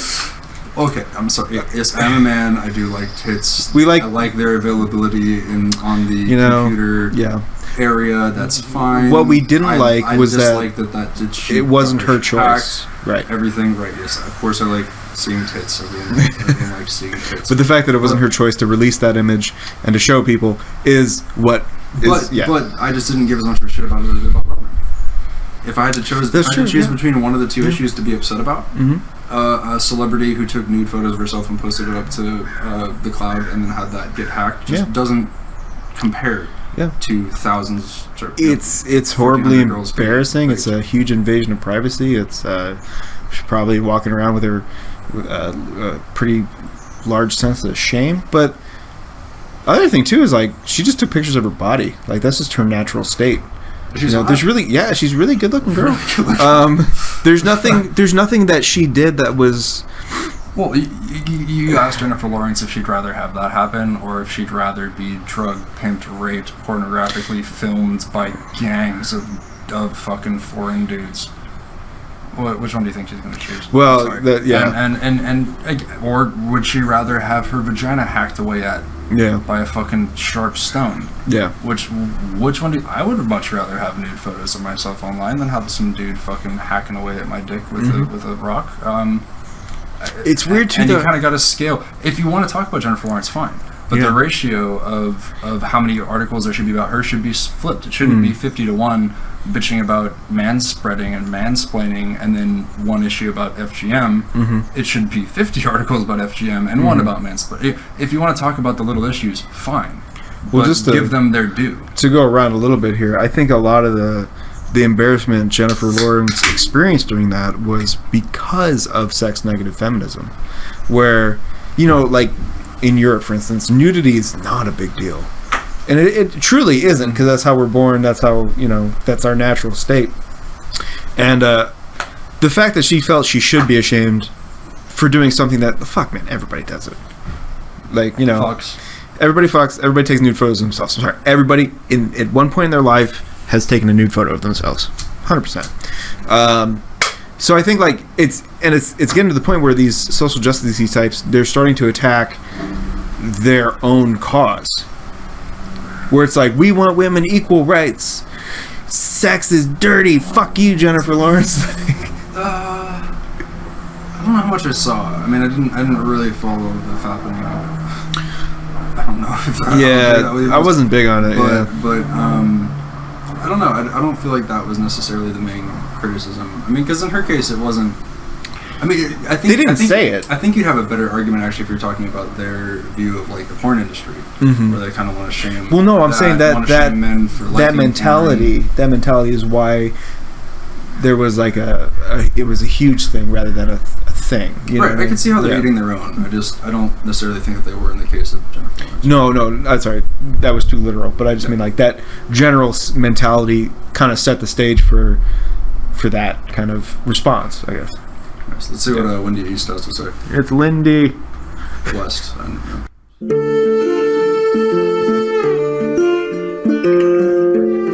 I could probably have dealt with that, but I started to get comments here and there from readers asking how it felt to know that my boss hated me because of my body. I knew Dan didn't hate me, but why didn't he see that when he wrote about fat people, he was writing about me, Lindy West, his colleague and friend? And why should I, as an employee, have to swallow that kind of treatment at my job? In the same newspaper I was sweating blood into for $36K a year. Did I want to be the kind of person who didn't fight? Okay, so I'm just going to jump in here. Lindy decided to take a stand. And she did as a culmination of a bunch of experiences and changes. I don't want to turn this into like a long rant, but basically what she just said was, my boss has an opinion I don't like. So do I want to just let him have his opinion, or? I would disagree. He doesn't have an opinion. He has a fact. okay, has a stance. He has a viewpoint that I don't like. His stance was that obesity is unhealthy. It is. Oh, I'm not saying he's wrong. No, I'm I was saying just putting myself in yeah. my metaphor. So let's say I'm a journalist, or I work at a gym. Sorry, that's focused on a cause of healthy living. Yeah. Objectively, smoking is not accepted there. Right. The fact that if they had something posted in one of the hallways talking about how smoking has negative health effects, I wouldn't take that as a personal assault against me. Right. Yeah. That's really good. I wouldn't say. I don't understand how my boss can post this and not understand that she's talking about me. Yeah. It's like maybe she is. I don't think she's deliberately targeting me, but I happen to be a smoker. I also happen to know that's a bad thing for your health. I do it anyways. But if somebody posted something, I'd be like, yes, that is factually correct. Yeah, that's actually. If my boss was if I was fat, and my boss was posting articles saying obesity is bad for you, I would say that's factually correct. Yeah, that's why I said he doesn't have an opinion. You're 100% right. And that's actually a really great way to sum it up. She has this call to fight. She says, am I just going to take this, or am I going to fight against facts? Yeah. Against the fact that being obese is bad for you. Yeah. What do I say about that? Am I just going to take lying down that smoking is bad for you? Am I going to fight? For what? Based on the fact that your cardio is probably not as good as a non-smoker, I think fighting would be a bad thing. Actually, from all the years of competitive swimming, I still have layover cardio. I can actually still I've been smoking for a long time. I can still hold my breath for over 3 minutes. Nice, that's good. Yeah. I mean, my long distance running ability is not nearly what it used to be, or swimming for that matter. But I feel like having extraordinary, in the literal sense, extraordinary lung capacity prior to starting smoking bought me a little bit of time in terms of still probably did. Yeah. You know, I could have sex with my girlfriend for a pretty long fucking time before I get winded. You know, that's nice. You think she would appreciate that being on the podcast? I mean, she likes it. Yeah, that's true. No complaints there. Anyways, so yeah, she's gonna bring up the marriage part in a bit, and I think we're gonna go on a fairly long rant about that. But thanks for bracing me. Yeah. Well. Really if we're learning anything from Lindy, is that trigger warnings are very necessary. I have been so triggered by this. Yes. Oh my God. Way that she thought about being fat. And I talked to her about those in our interview. One of the big things was she saw these photos taken by the actor Leonard Nimoy, the guy who played Mr. Spock on Star Trek. Late in his life, he did a series of these gorgeous black and white photos called the Full Body Project, where he photographed fat women naked. And they're presented as objects of beauty, like they're art photos. And okay, so we're gonna put some photos up, and they'll probably have to be censored because they are full nude. But on YouTube, you think? Well, yeah, I think, yeah. I mean, we could probably get away with it in some respect. Be like, no, this was. They're beautiful. Yeah. Well, they're beautiful? That's what I was gonna say. I'm a big proponent of you can't really judge like art, you know what I mean, like in a sense of like that's not this, that's this kind of thing. Like yes, personally that might be the truth, but yeah, but those photos, have you seen them? I've seen similar ones. It's nightmare fuel. Yeah, it's we had actually touched on this a little bit when we were talking about gearing up for this podcast, where yeah, to some extent some people prefer really skinny chicks, some people prefer a little extra, you know, like the love handles and all that, and, and that's great. I like a girl with a little bit of a little pudge, you know. But okay, yeah, I'm fine. I mean, and that varies, and it's subjective, and kind of an art, again, subjective. But to some point, I don't. My direct example was I don't think anyone looks at an anorexia patient who's weighs 70 pounds and's got fucking ribs poking out 3 inches out of their chest. And if they're a girl, just flat ass, no tits. If they're a guy, just, I don't know, you know. Emaciated. Yeah, emaciated, hair's falling out because they're not getting the proper nutrients. Nobody looks at that and goes, that's sexy. Like, that's, that person has a beautiful body, just like everyone else. And to some extent, there's the extreme on the fat side, too. I mean, I do know some, I don't know if this is a taboo word to say now, but chubby chasers. But I feel like generally they start drawing the line once you get to around 300-ish pounds. I'm speaking from the male perspective. Yeah. Generally, I mean, it does seem like there's some objectivity that comes into it at some point, that if you get too far to either side of the spectrum, you're rejected as sexually attractive by 99.9% of all people. And there is like an undertone too, and I think it's the second person that's interviewed in this podcast that is saying how nobody really desired her, let's say men desired her until she was skinny. And so there is this undertone of demonizing kind of what men find attractive, and that's varies from person to person, but largely speaking, large women aren't fall into that category. aren't really, they don't fall there. So there's just that kind of undertone of just, if we were to, I can't remember exactly what she said, but she goes out of her way to say, should I do this, portray this to young girls? And it's like, what about the young boy who's fat as fuck and struggling? Like, you don't care about him at all? Well, if I wanted to really play devil's advocate, I'd say that she's a girl, so she's saying things through a girl's perspective. For sure. There's that. You will also notice that every single one of the speakers on this whole thing is a female. Right. And yeah, it does seem very much geared to it's like, yeah, well, what about the fat dudes? Yeah. But to your point, actually, that the demonization of what men find attractive. It's like, what if I find what I just said, like, if you want to be a chubby chaser, fine. That's what gets your rocks off. I'm happy for you. You know? You know what your thing is. You like a lot of people don't. But you shouldn't try to. I mean, I actually am kind of for shaming fat people, but you shouldn't be shaming people for their sexual preferences. That goes not quite as deep, but along the same vein as whether you're homosexual or heterosexual or anything else. You should, if somebody likes really skinny chicks, that's what they like. Don't try to convince them to like fat people because you're fat. Yeah. All right, let's continue. I had never seen that before, ever in my life. It had never occurred to me that you would do anything with a fat body other than hide it. And the women in these photographs were so proud and just full of life, and it really had an impact on me. I mean, at first I was really uncomfortable, like, oh no, don't show that. Yeah, like, you guys, that's secret. You guys, I've been working really hard on not showing this to people. From there, she started searching the internet with the intensity, she says, of a teenager looking for porn. Only she was looking for sites where they posted images of fat people. There's a bunch of Tumblrs along these lines. Some are basically just fashion blogs for fat people. Finding decent clothes is an issue if you're really big.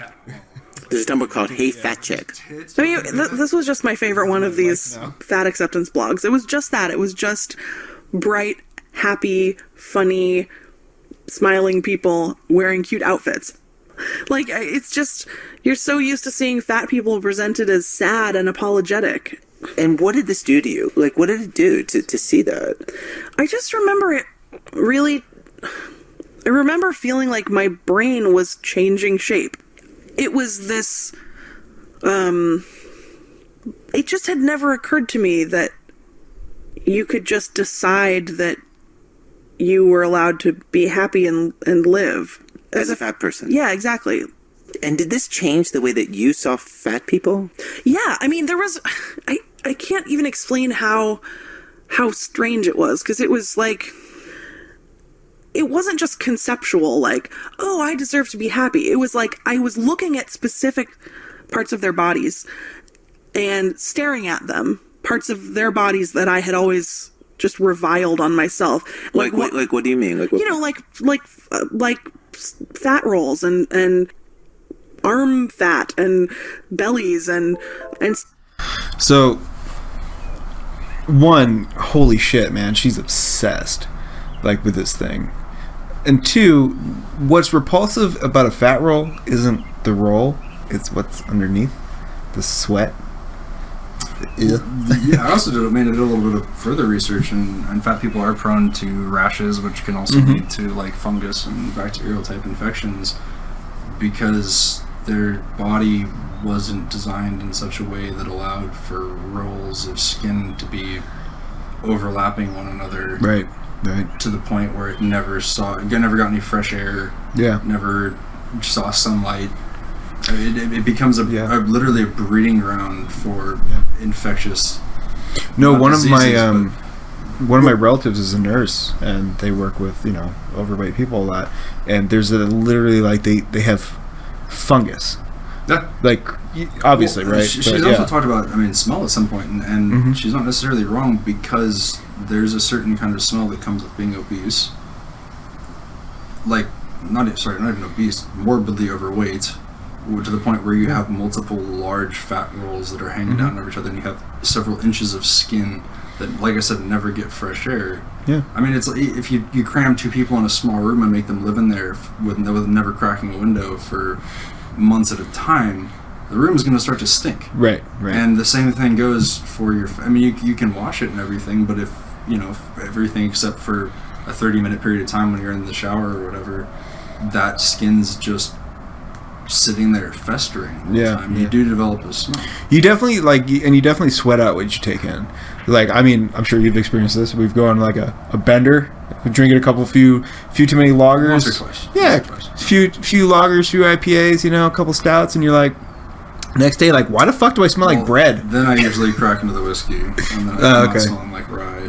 Whatever it was. But yeah, I've had people ask me if I'm drunk before, because I just had a bender the night before, and I'm particularly sweaty. Yeah. It's like, no, this is what I sweat out.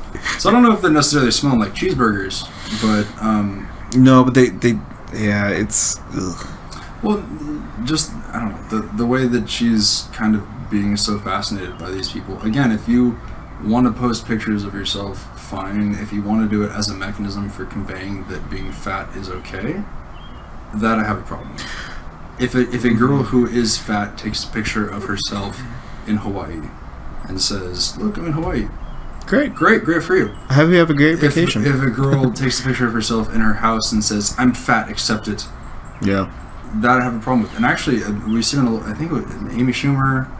There was at least one other chick who did some stand-up recently, and the cover was just her. And I've seen this on magazine shit. It's probably Lena Dunham. You're in the grocery store and you look, and it's a naked fat chick on the cover, and they're not just saying, "I'm just being me." They're saying, "I'm being me, and I'm fat, and that's okay. I need to accept it, and I'm beautiful anyways," and all that. And it's like, no, like that all of that other shit does not follow. Yeah, you can be you, but and you can be you doing things. You can be like, I don't have. Yeah, if I see one of my fat buddies is in Hawaii, it's like, good for you, dude.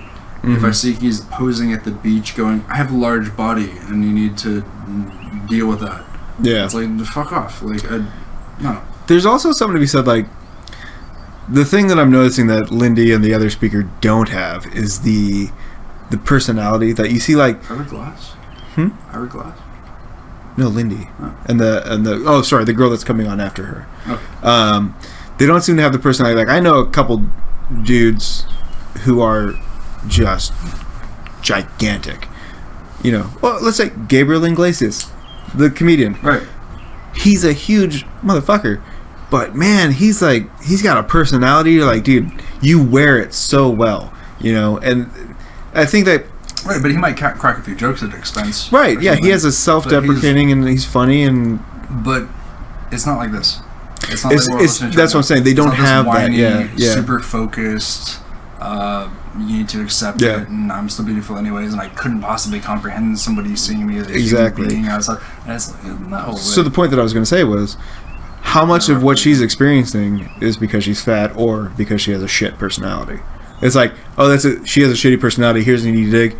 Hey, fatty. Well, and I also just disagree with the fact that she's falling back on this as if it's an acceptable behavior, because, again, it would be like, I'm not aware of any celebrities. I know plenty of celebrities who smoke. I'm not aware of any of them who are posing that as like, this is my identity. You don't accept me as, Johnny Depp. Accept me as a smoker. Right.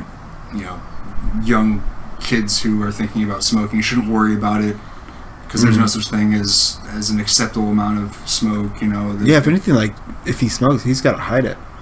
Generally, it's a fairly taboo thing, and it should be. I mean, Obama smoked, and he had to fucking hide that and say, "No, I quit." And then there's like pictures of him smoking in the White House. Well, there's some racy shit though, because he's engaging in unhealthy behavior. Right. And so you end up with.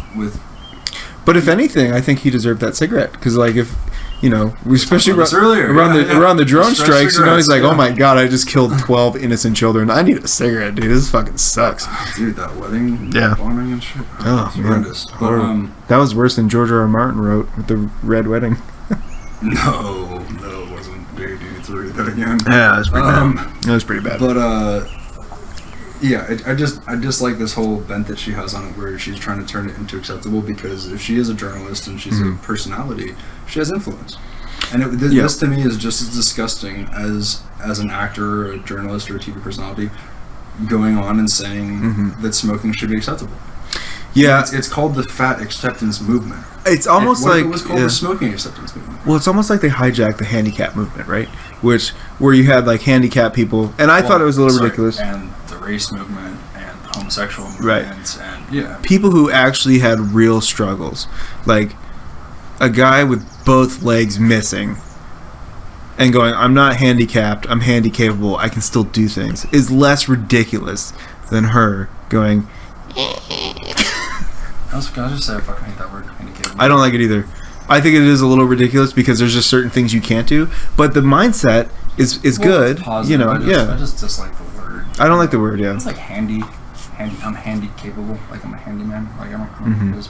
Yeah. Bother me. It's like, Staring at them and saying, okay, what if I found that objectively beautiful? What if I decided that's beautiful? And then does that work? Yeah, it does. At least it worked for me.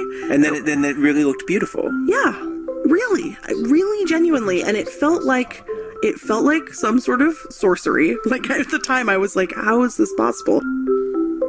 Wendy says in her book, want to change the way you see fat people? Try it.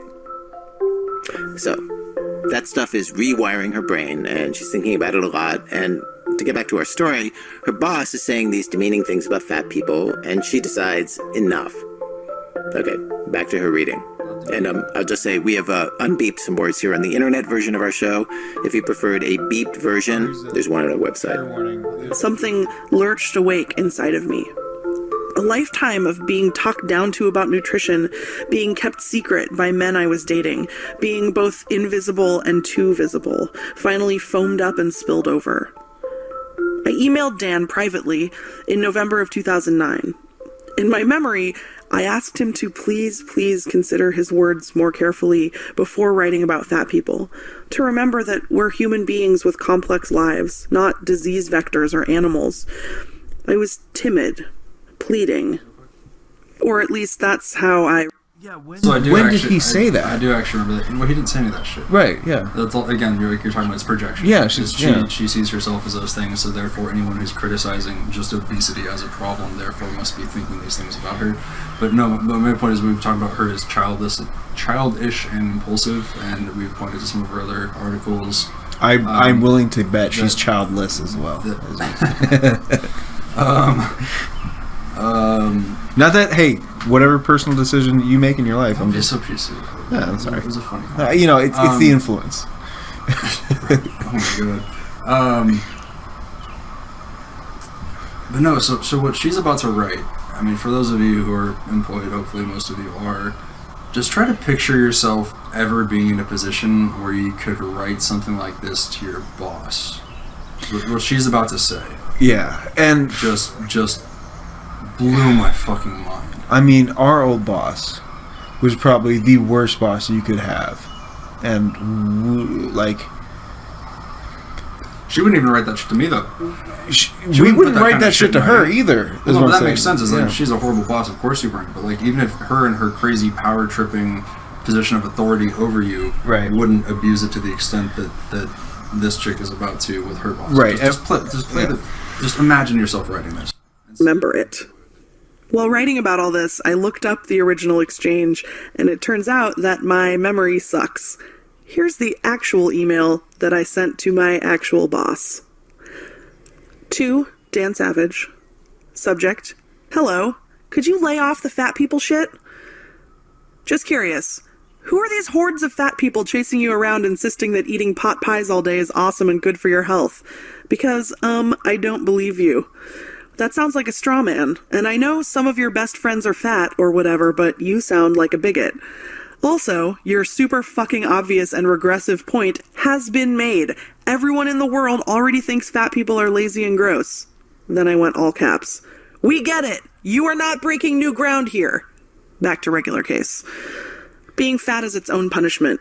I don't give a shit if you think I lie on the couch all day under the Dorito funnel. I'd just rather not be abused on the internet from inside my own workplace. Just a thought. Love, Lindy.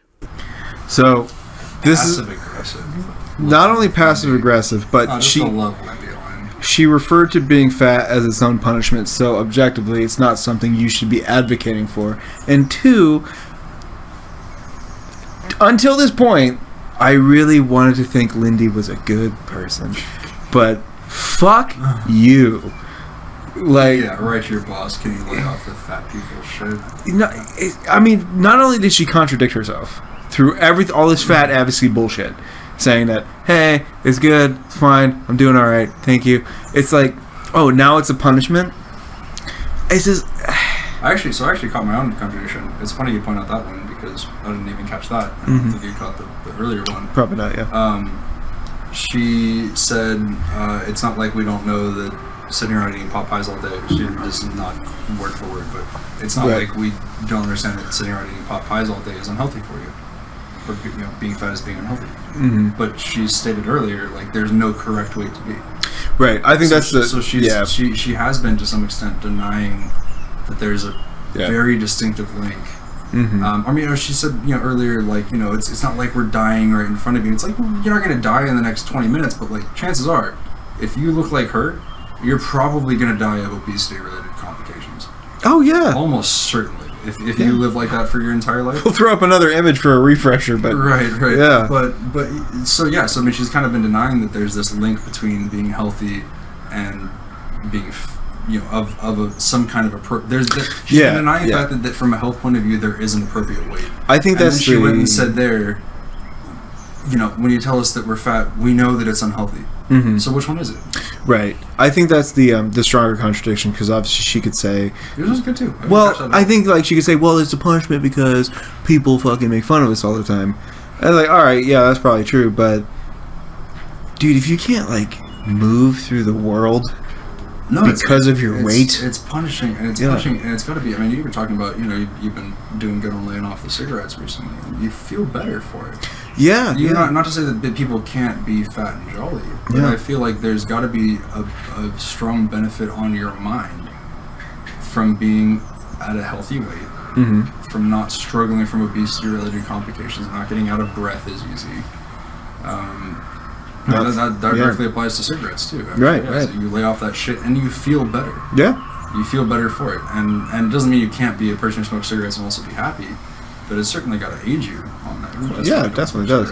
Don't be fat. And it's also like Lena Dunham, the comedian, the one who was a really big fat advocate and I would argue a man-hater in general, but she recently lost weight. And she said, dude, my anxiety's better. I feel better. Like, I'm not having the mood swings that I had. It's like, yeah, no shit. Like, no, mind and body are not separate entities. Yeah. And if you're treating your body like shit, your mind's going to suffer. And it doesn't mean that you can't find ways to push through that, but it also doesn't mean that maybe fixing your body is a great way to get your mind in a little bit better order. And as, like, I mean, I do have anxiety, and as, like, I definitely don't like Lena Dunham, but the backlash You can acknowledge good points of somebody you don't like. Well, no, yeah, that's what I was going to say. The backlash that she had from the fat advocacy movement was ridiculous. Like, you're a traitor, blah, blah, blah. And whereas I'm, like, sitting there going, dude, I'm glad you're not having this horrible, anxious feeling anymore that I have, because that's great to get away from that, I've only ever had 2 panic attacks in my life, like, full blown. Sucks, right? I know you have more, and and I can sympathize. Yeah, so... Yeah, man, fuck you, Lindy. Well, let's listen to Lindy more. All right, listen. Dan's reply was 9 words long. He asked simply if I'd ever detected any animus from him personally.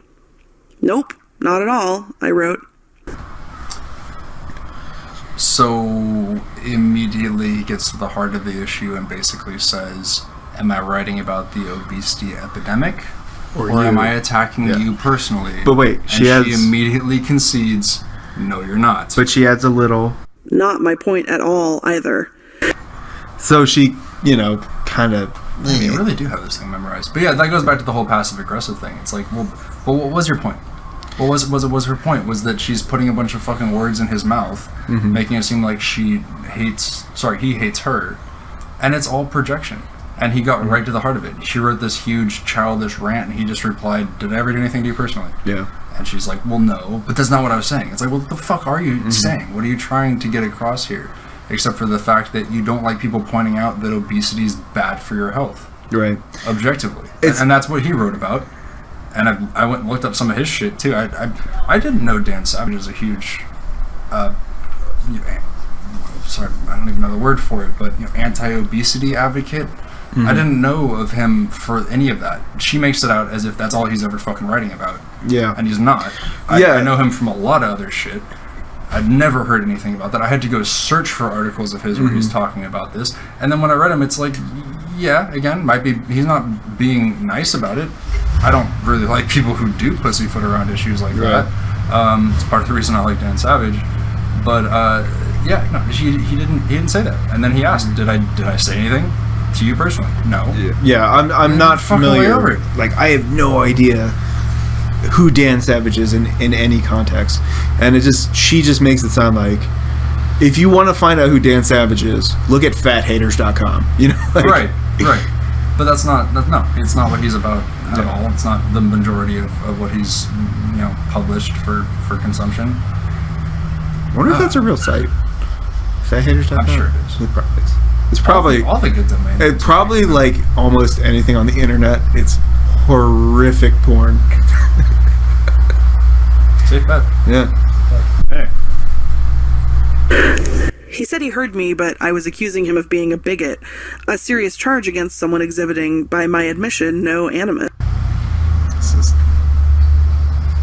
These fucking assholes in Dubai, man. They just got their road engines all over the what place. The fuck, I man? don't know. It's like you have a nice car, actually. I don't know. Not even. Alright, well, we're not sure if you guys heard that, but let's continue on with Lindy. It was a dodge. He was deliberately missing the point. We never talked about it in the office. For the next year, he went back to posting semi-regularly about the horrors of the obesity epidemic with no discernible interruption, and I went back to ignoring him. Then Dan wrote a blog post entitled, "Ban Fat Marriage." He was responding to some Republicans' argument that gay marriage should be illegal because gay people supposedly die younger. Here's Dan. Quote, "Why stop with gay people? Iowa should ban fat marriage. There are, according to the state of Iowa, more than 1.4 million obese people living in Iowa. The social costs of Iowa's obesity epidemic are pretty staggering, and those costs include premature death and lower average life expectancies for Iowans." In response, I threw up a quick blog post. "Hey Dan, so now that you're equating the stigmatization of fat people with the stigmatization of gay people, does that mean you're going to stop stigmatizing fat people on this blog?" Nothing. Alright, so have you read that article? No, I didn't. There's a lot there. One, just even her, I'm assuming, and like I said, I have not read anything by Dan Savage, but the way she frames the article that he wrote about comparing like lower life expectancy with gay people to obese people seems to me to be a tactic to kind of like raise awareness of something. Like, not like raise awareness, but alright, they're in Iowa, right? And Iowa is pretty red, I think. It's pretty Republican. So a guy comes on a Republican channel and says gay people shouldn't be allowed to marry. And Dan Savage finds that so absolutely insane because the guy said, oh, well, homosexual is wrong and blah, blah, blah. That he goes, well, maybe we should go a step further then, because these people exhibit the same traits as the ones you want to ban, but we would never even dream of it. That's what I got from it, right? Like, just her describing it, it's like, no, it's not hatred of fat people, it's you're being insane. Of course we should allow gay people to marry, and of course we should allow fat people to marry. Like, it's sarcastic. Yeah, I'm reading the article right now. Mm-hmm. And yeah, wow. she completely misrepresented that. Yeah. It's just the way like that she cherry picked. Great. Yeah. So he is pointing out. He is talking about the epidemic of fat people. Sure. Yeah. For sure. But he's also kind of doing it in a sarcastic sense. Like, yeah, you're right. If that's your basis for banning gay marriage, you should also ban fat people. Right. And that's a great tactic too, because you're talking about deriding one thing while also promoting your own. I mean, imagine you're like a redneck in Iowa. But yeah, you're in Iowa, and you're like, I believe in God, blah blah, and and probably fucking over a lot of the people who wanted this shit in the first place. Right. They look down and go, oh fuck. But if they go, okay, to me, it's just a tactic to get people to think about really what the fuck are you talking about, not really debasing and making fun of fat people, Debasing, maybe. Making fun of, no. But, I mean, I just kind of skimmed through the thing while you were talking, but yeah, he's, again, not being nice towards gay, towards fat people, and he is pointing things out that are true, but yeah, his main point doesn't seem to be that he actually wants fat people to not be allowed to get married. Right. Far from it. Right. He just seems to be using that. Yeah, if that's your mechanism for deciding that gay people shouldn't be allowed to get married because lower lifespans. Then you can make the same argument about obesity. Right. Which is, man, Dan. Again, going back to the very beginning of this, I think I like Dan Savage because that's a really good fucking way to do things. As you said, I can picture a lot of fat fucking Christian fucks who are just like saying this shit against gay marriage in the first place, and then they hop on a scale and go, oh fuck. Yeah, and there is a correlation there because. The red states are usually the most obese states, and those are more. The red states are most likely to be very Christian, obviously. Right. So 2 other points I wanted to back up a little further back in that segment that we last listened to. One, she commented like, so if you're going to be, stigmatizing fat people in the same way you're stigmatizing gay people, does that mean you're going to stop stigmatizing fat? Basically, she's criticizing his use of comparing homosexuals to obese people, which, if you remember back to that first 5 minutes of this, was exactly what they did with this whole coming out as fat thing. Right. As trying to equivocate one as the other, and then she's saying, well, if you're doing that, does it mean you're going to stop? And it's like, so she's a hypocrite on top of a few other things. And then even a little further back, she accuses Dan of dodging the point of her email, right? Right. What point did he dodge? Yeah, the point. But she just said you've written a bunch of stuff that's backing up the notion that obese people don't live as that it's an adverse health status. Right. But I feel like you're attacking me personally. And he said, "Did I ever attack you personally?" And Nope. she said, "No, but you're dodging the point." Right. I was like, what point are you trying to make? Are you? And she even contradicted herself. Well, he in didn't the even email say he didn't. She said that we know that eating pot pies all day isn't healthy. So, so what's her point? Is her point that it's not healthy, or that it is? And what is he dodging? And it just doesn't. Well, to go back to dodging the point, though, she also said they never discussed it in the office. It was never brought up. Oh, she couldn't face the guy. Her inability to sit in a chair was never brought up by Dan Savage in the office. Oh, I thought you meant like her inability to sit in a chair was preventing him from sitting down and having a face-to-face discussion. But presumably she has a specially reinforced chair at home from which she writes. That's a good point. It's not just that... being an asshole. Well, I mean, but here's the thing. Her response and the way she's tried to, I think, smear this guy warrants, like, dude, fuck you. Yeah, we're going to be an asshole to you now because... It's not like she said my boss and didn't say this guy. It's like she mentioned him by name. Oh, Dan Savage has been mentioned several times. Yeah. And it's like, why you're misrepresenting his arguments. You are smearing his name. It's like, what are you trying to accomplish? This seems like a personal vendetta. Well, yeah, and the best 2 quotes, too. I mean, Dan Savage is prolific, right? Yeah. There's a lot of shit out there. The best 2 quotes she's been able to pull was a admittedly not very nice description of the amount of water that fat people displace if they're removed from a water park. Mm-hmm. Factual, also misrepresented, and painting it as if he doesn't think that fat people should be allowed to get married, although he does. He's using it as a way to deride the anti-homosexual movement. Again, misrepresented. So it's been two. Well, that's the thing. I don't think she was very clear on that. Was she saying that, like, was she using it to that he was deriding the homosexual movement or the fat movement? It's like you can't. He's deriding the anti-homosexual movement. Yeah, he wasn't pro. Let's not let gay people get married, and let's also not let fat people get married. He was saying this is fucking insane. He's saying fat people shouldn't be fat. Right. But if you're going to say that gay people shouldn't get married, yeah, I mean, yeah, he wasn't. Yeah, I mean, she makes him sound like a fucking just right wing nut bigot job. Was her yeah, word. yeah, bigot. Yeah, she called him a bigot. It's like, well, and so he's not willing to listen to the opposing point of view. It doesn't sound like he's not willing to listen to it, though. What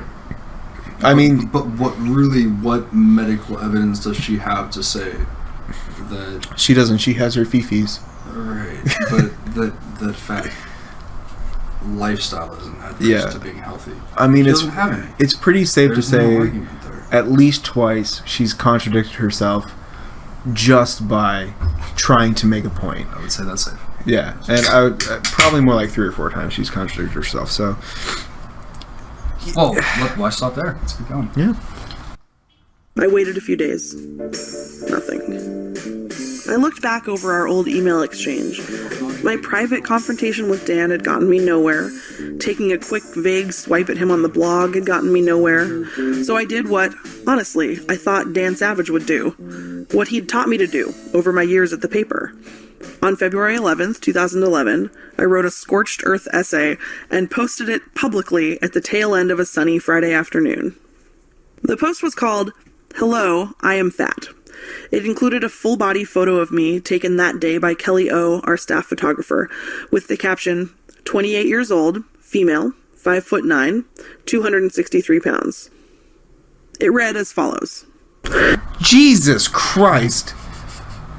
5'9", 260 pounds? Yep. Dude, I am 6 feet and I am 260 pounds and I am overweight. You're 6'1" and you weigh considerably less than that. Yeah. And I'm tipping like right at 260, but I'm taller. Like, sorry, Yeah. You're right. I didn't say that right. I meant to say, like, given if she was 6'1", oh yeah, she would weigh considerably more. Yeah, she would still be right overweight. if she had an extra fucking 4. But again, the difference is part of the reason that I felt comfortable discussing this with you is that you and I both have different health goals that we're trying to achieve actively. You've expressed your desire multiple times to get back to what you consider to be a more healthy weight.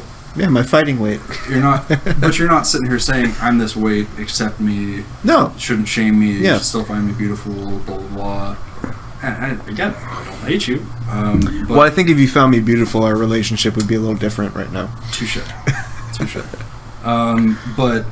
But still just the idea that you acknowledge that you are overweight and that you're looking to reduce that. And for that matter, I acknowledge that I'm actually, like, if you look at those healthy weight ranges, Yeah.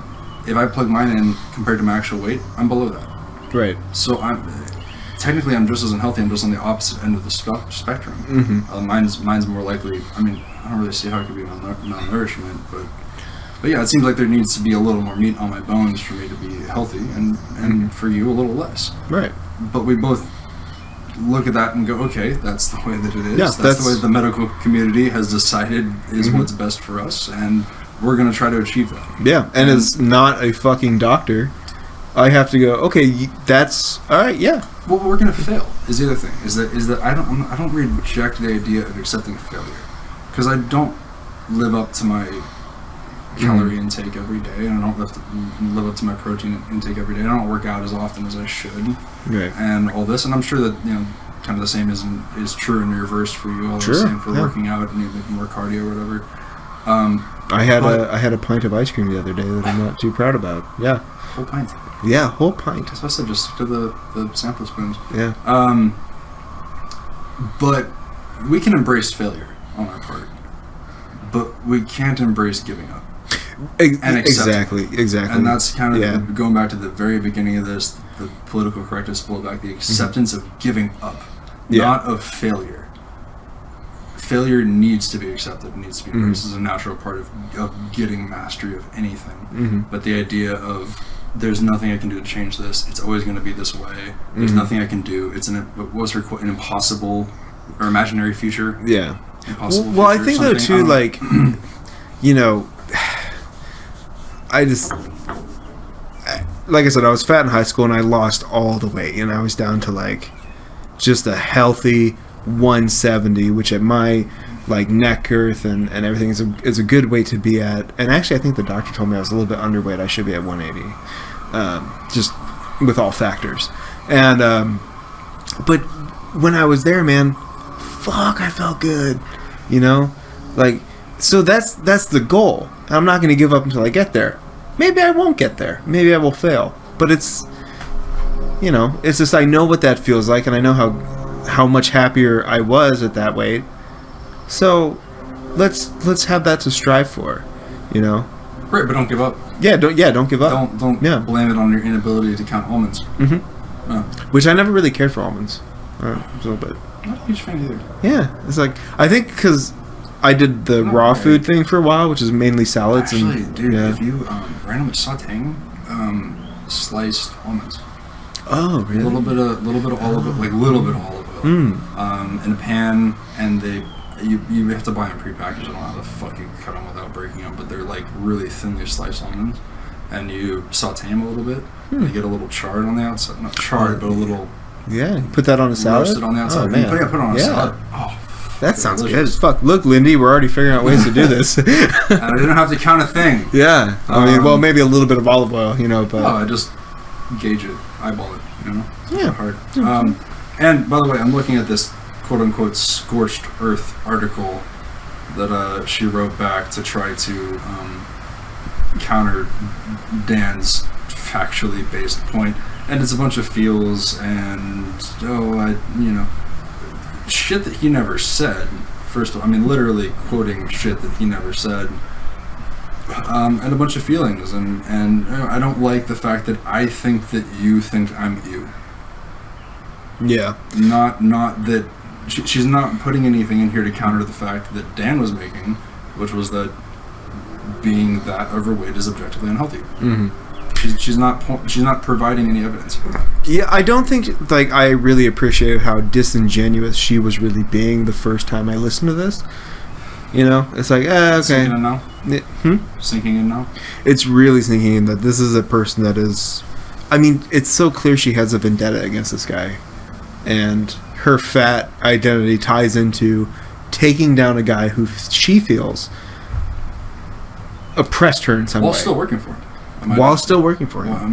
While he's still signing her fucking checks. Just saying, if I happen to go to a place and somebody was actually saying the shit that she's accusing him of saying about me being a smoker or being white, or you walk into work and your boss says, oh, the white devil's back.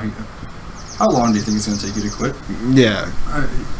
It's probably going to be right that second, actually. And I would, and because she's making actually bigoted racist statements, I could call in some kind of workers' protection. I could sue the fuck out of her. Right.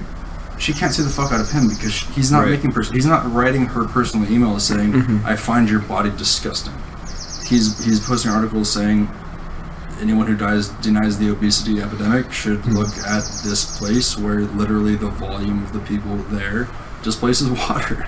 Well, that's a factual thing. Also, in the beginning of the podcast, they said that... I think they said that Dan Savage declined to come on and talk to her. Huh? I think he's taking the higher road now. No, that was exactly... I was yelling shit in the microphone while they were talking about how you'll notice she didn't decline to do the same. Yeah. She fucking managed to book an hour-long... I mean, it's not all her, but she quotes him several times in a book that she wrote. He is just trying to report on the factual medical-based epidemic of obesity. Right. She has taken this to an incredible personal level. Is projecting all of her insecurities into everything that he says, and is attacking, deriding, smearing, slandering him as a person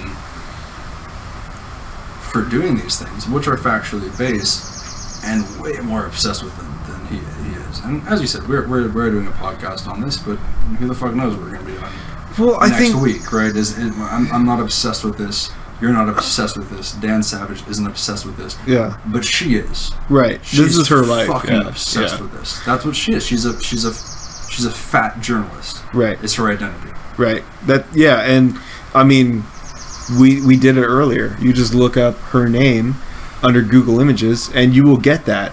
A fat journalist. Somebody who will take pictures of themselves eating fucking God knows what. Who gets an ice cream and a cheeseburger at the same time?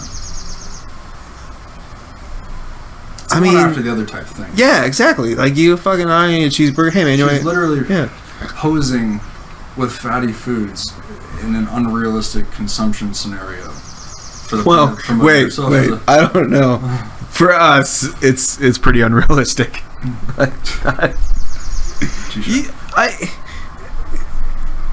At this point, it's not even the fact that she's fat. It's just that she is such a disingenuous liar. No, again, how many fat people do I know? Yeah. I know fucking so many, and I don't talk to my fat buddies at work, and the second they walk away, think, God, what a fat fuck, disgusting piece of shit in all of his rolls, and ugh. So no, it just he's a bigger guy, and I'm a skinnier guy, and there are people in the middle, and there are people who are worse than he is, and there are people who are worse than I am. Yeah. In terms of the spectrum, and he's just a fucking person. And it truly all comes down to personality. She's got an awful personality. Terrible. Yeah, there are so many comedians that we've both seen who are a little overweight, and they go, or quite overweight, and they go on, and they're a little self-deprecating about it. Sure. And it's funny. But you don't need to be self-deprecating about it. But you just have a good personality. Well, I just have to say that they're at least talking about fat issues. Sure. Obviously not nearly as serious of a way. No, when you hear like Gabriel Iglesias talk about being fat and driving a fucking Mini Cooper, or no, it was a Bug. It was a Volkswagen Bug, or Beetle, I guess.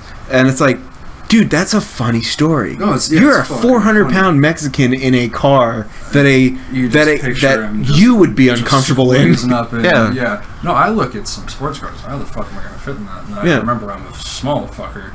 And think about all the other guys, but the thing is, like, the way he presents it's just like, look, it's a funny story, it's engaging, his personality meshes well with it. With her, you just get this impression that it's just bitching. It's whinging to a serious extent, and the next one's even better. Anyways, I want to hear more. Yeah. This is my body. Over there. See it? I have lived in this body my whole life. I have wanted to change this body my whole life. I get that you think you're actually helping people by contributing to the alp of shame that crushes every fat person every day of their lives. But you're not helping. Shame doesn't work. Diets don't work. Fat people already are ashamed. It's taken care of. No further manpower needed on the shame front. Thanks. Then I tore into something Dan wrote about fat rolls. Here's the quote. I am thoroughly annoyed at having my tame statements of fact, being heavy is a health risk, rolls of exposed flesh are unsightly, characterized as hate speech. Ha! Rolls of exposed flesh are unsightly.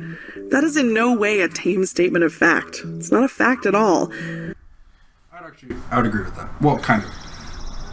It's his first statement was a medically based one. Right. His second one, as I've said before, is at a point where there are chubby chasers.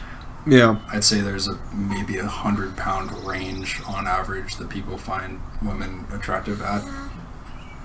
So he defended and then you his... exceed that, and you get up to how much she weighs, and I mean, there's multiple folds on top of folds on top of folds of fat coming off of your chest, under your tits. Like, if you're at a point when 99.9% of people say something's not attractive, it's fair to say that's an abnormal thing. Yeah. People always want to say, like, what do you find normal? It's like what most people think. That's what it means. Well, the thing is, too, like, there's this thing where a normal has a negative connotation. You know? It's like, no, it's... I mean, psychology 101. There's a bell curve, right? Yeah. And in the middle of the bell curve is where normal is. Now, whether normal is good or bad is a totally different debate. But normal is the average. Well, the thing you need to keep remembering is that extreme obesity at the level that she's talking about, where it's visible to the point where it's eliciting reactions from other people, is the same as extreme anorexia. Yeah. It's the complete opposite end of the spectrum, but it's on the same spectrum. And the same way that most 99.9% of dudes aren't gonna like a chick when she's 70 pounds and just literally skin and bones and no tits, no ass, because she can't spare the fat and all. Like, again, hair's falling out. 99.9% of guys aren't going to find that attractive. Right. And 99.9% of guys aren't going to find a 400-pound chick attractive either. Sure. Can you imagine the anorexia positive movement? Like, dude, listening to stuff like this, I almost can. Yeah. Well, no. If you swapped out,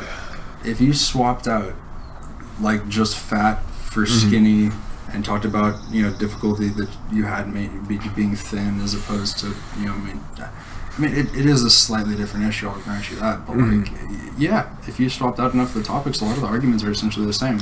It comes down to her feelings. Right, but I think the reason why you'll never see, maybe we will, but why I think it hasn't happened yet is because anorexia is literally watching a girl die. Or usually girls, but men suffer from it too, but let's go with the average. It's a female. A young girl die because of her insecurity. And that's sad. But the fat fucking movement is kind of the same thing, but with the anorexia, it's graphic. You see the bones poking out of the ribs. You see them faint, Is it any less graphic than somebody who breathes like this and has diabetes and shit? I don't think it is. I don't think it's any. I think there's a visual component that can't be replicated. We see like how you see those fucking Christian missionary commercials about like the kids dying in Africa and they got the bellies and the ribs are poking out. The fly to land on the eye. Right, yeah. It's a horrific image, and we kind of can correlate that with anorexia. You can't really correlate somebody who's just obese and living a luxurious... Because, dude, food costs money. Right. Yeah. And I think this is actually where the societal thing comes in, where in certain cultures it's actually considered more attractive to be fat and white, and pale, rather, not white. But because that indicates that you have money and you don't work in the field. Right. Which is also in Asian cultures. It's huge. Mostly what I was referring to. They actually have like headgear. Yeah, headgear, special arm gear. To prevent themselves from ever getting a tan, because it's not viewed as an attractive thing in that culture, because not having to be out in the sun was a sign of opulence. Right. So yeah, I guess on a primal level it might be more easily recognizable that somebody who's incredibly thin is not doing as well health-wise as somebody who's incredibly fat. But we know better now. Right. It's like we do. Like you mentioned like, the difference is that you're watching a girl waste away. Are you not watching that with a girl who's 400 pounds? I think it's just more of a visceral reaction to it. Yeah, I feel like that's instinctual though. That's not fact-based. If you're really to look at like which one's going to die first, the 500-pound girl or the 70-pound girl, it's probably a draw. I don't really know who my money's on. Yeah. I'd have to research that a little more. But I think that it really ties into our evolution. Like, you see a person wasting away and you go, they need food. Right. And I have food. I see, but it's visceral. Yeah. It's not logical. It's not logical. Yeah. It's but that's why, again, you don't see that movement, because viscerally we know this is not good. Whereas you go back to that same like time frame, maybe prehistoric eras where a person who's fat, well, they're doing pretty well, and in that time it was good. Well, this might be a multiple parter, but all right, guys, this is the Bullshit Buddies, and we'll see you next time in Monaco. Peace out. Peace out. I always wondered, like, what came first? Was it the color orange, like the word orange to describe a color, or was it the fruit orange? And how are those two related? Because if it was a color first, and then like somebody discovered oranges while having the English word orange, that just seems like the most lazy fucking attempt to name something in like like ever. Like you could say green beans if you're referring to a bean that's green, or red pepper or something. You could use the color as a modifier to help describe what you're talking about. But like, you imagine if apples were just reds, or the green ones are just greens. Well, I guess blueberries. Well, see, again, that's a modifier. They just called them blues. Hey, you want a blue?